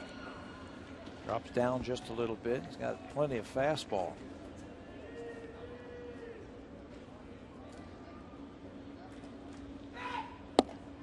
Breaking ball for strike 2.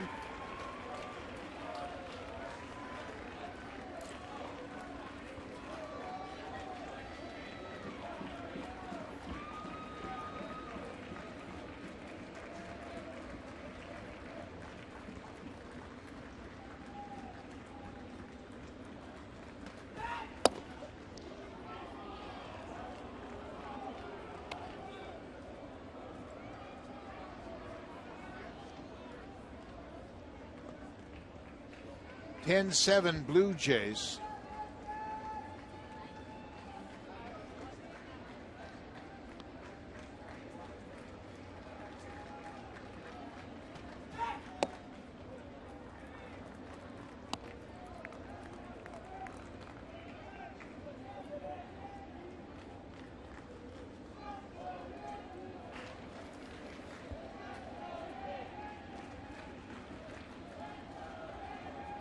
Two balls and 2 strikes. Brett Gardner was shallow in left. Now he comes in, makes the catch. The inning is over. We'll go to the bottom of the ninth. The Blue Jays trying to wrap up this sweep of the doubleheader.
.ca is your home for all things Blue Jays, and it's where you can vote for today's play of the game. You can do so after every Blue Jays game on sportsnet.ca. And Buck, boy, there are a lot of choices in tonight's doubleheader, especially Game 2 here. You can look at Clint Pennington's big home run in the 2nd inning, another bat-around inning in the 7th. So many to choose from. And we're not done yet, Barry. No telling what's going to happen here tonight. Mark Lowe will make his 50th appearance of the season. And Lowe comes in to a save situation. Lowe has 5 career saves, but hasn't had a save since May 18th of 2011 while pitching with the Texas Rangers. This is Kevin Pillar, who takes over defensively in center with that Ezequiel Carrera moves from center to right. Jose Bautista is out of the game. And Mark Lowe will face Headley, Ackley, and Ryan Murphy, the scheduled batters here in the ninth. Mark now has pitched in every game this series. 3 games, 3 appearances. He threw 8 pitches on Friday night. He threw 12 pitches in the first game. So he's been very efficient. Lowe has said time and time again since joining the Blue Jays, this is the best he's ever felt in his career. He changed his off-season workout program. The velocity came back, and he said he can pitch every day. Feels great. 2-1 now. There's the velocity up to 97. 97. That was missing for the last several seasons. Dealt with some injuries. Lowe threw an inning and had a strikeout in game number 1 this afternoon. And slider gets him back to a 2-2 count.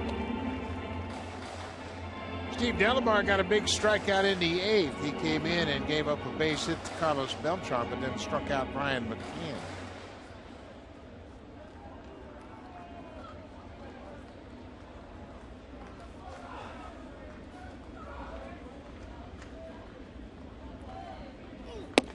Strike 3 call. That swing back fastball does the trick on Headley. Third time that Chase Headley has struck out tonight. Mark Lowe just attacking that strike zone. He is piling up the strikeouts. Look at that, placed perfectly and freezes the batter. 43 strikeouts in his last 34 innings coming into this game. And that's a big one to get the first out.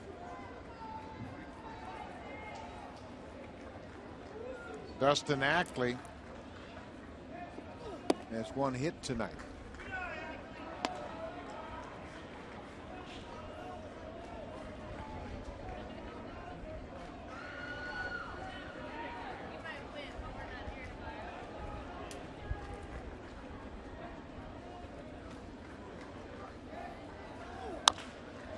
Bouncing ball, foul.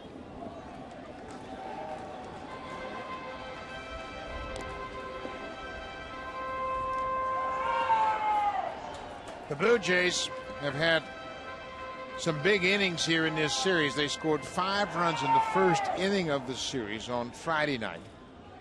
They scored 6 runs in the second inning of Game 2 in this doubleheader tonight. 4 in the 11th. Game 1, they also had a 4-run inning here in the 7th. 1-2. That's called bunching your hits together. Coming up with big base hits.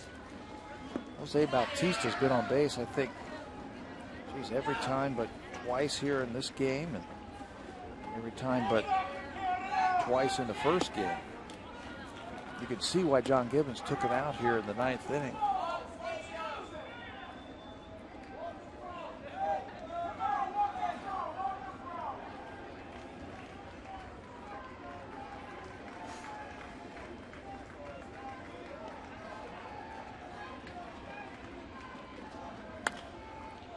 Popped up infield. Donaldson, the third baseman, toward the mound, makes the catch. The Yankees are down to their final out.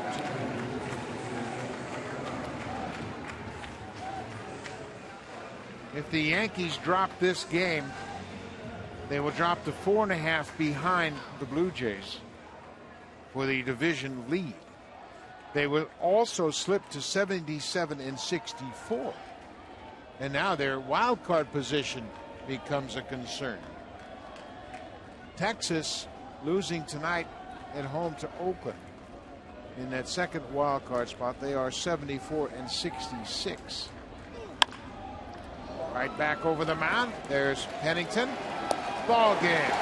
Mark Lowe picks up his 6th career save, his first since 2011.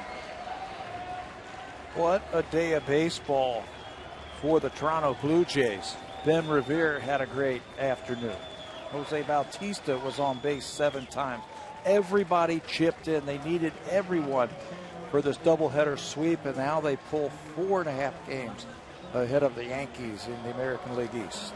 What a great doubleheader afternoon. For the first time in franchise history, the Blue Jays sweep a doubleheader against the Yankees here in New York. Lowe with the save, Stroman with the win. We'll see you tomorrow afternoon for Game 4. Stay tuned for Sportsnet Central. Thanks for watching. Have a great night.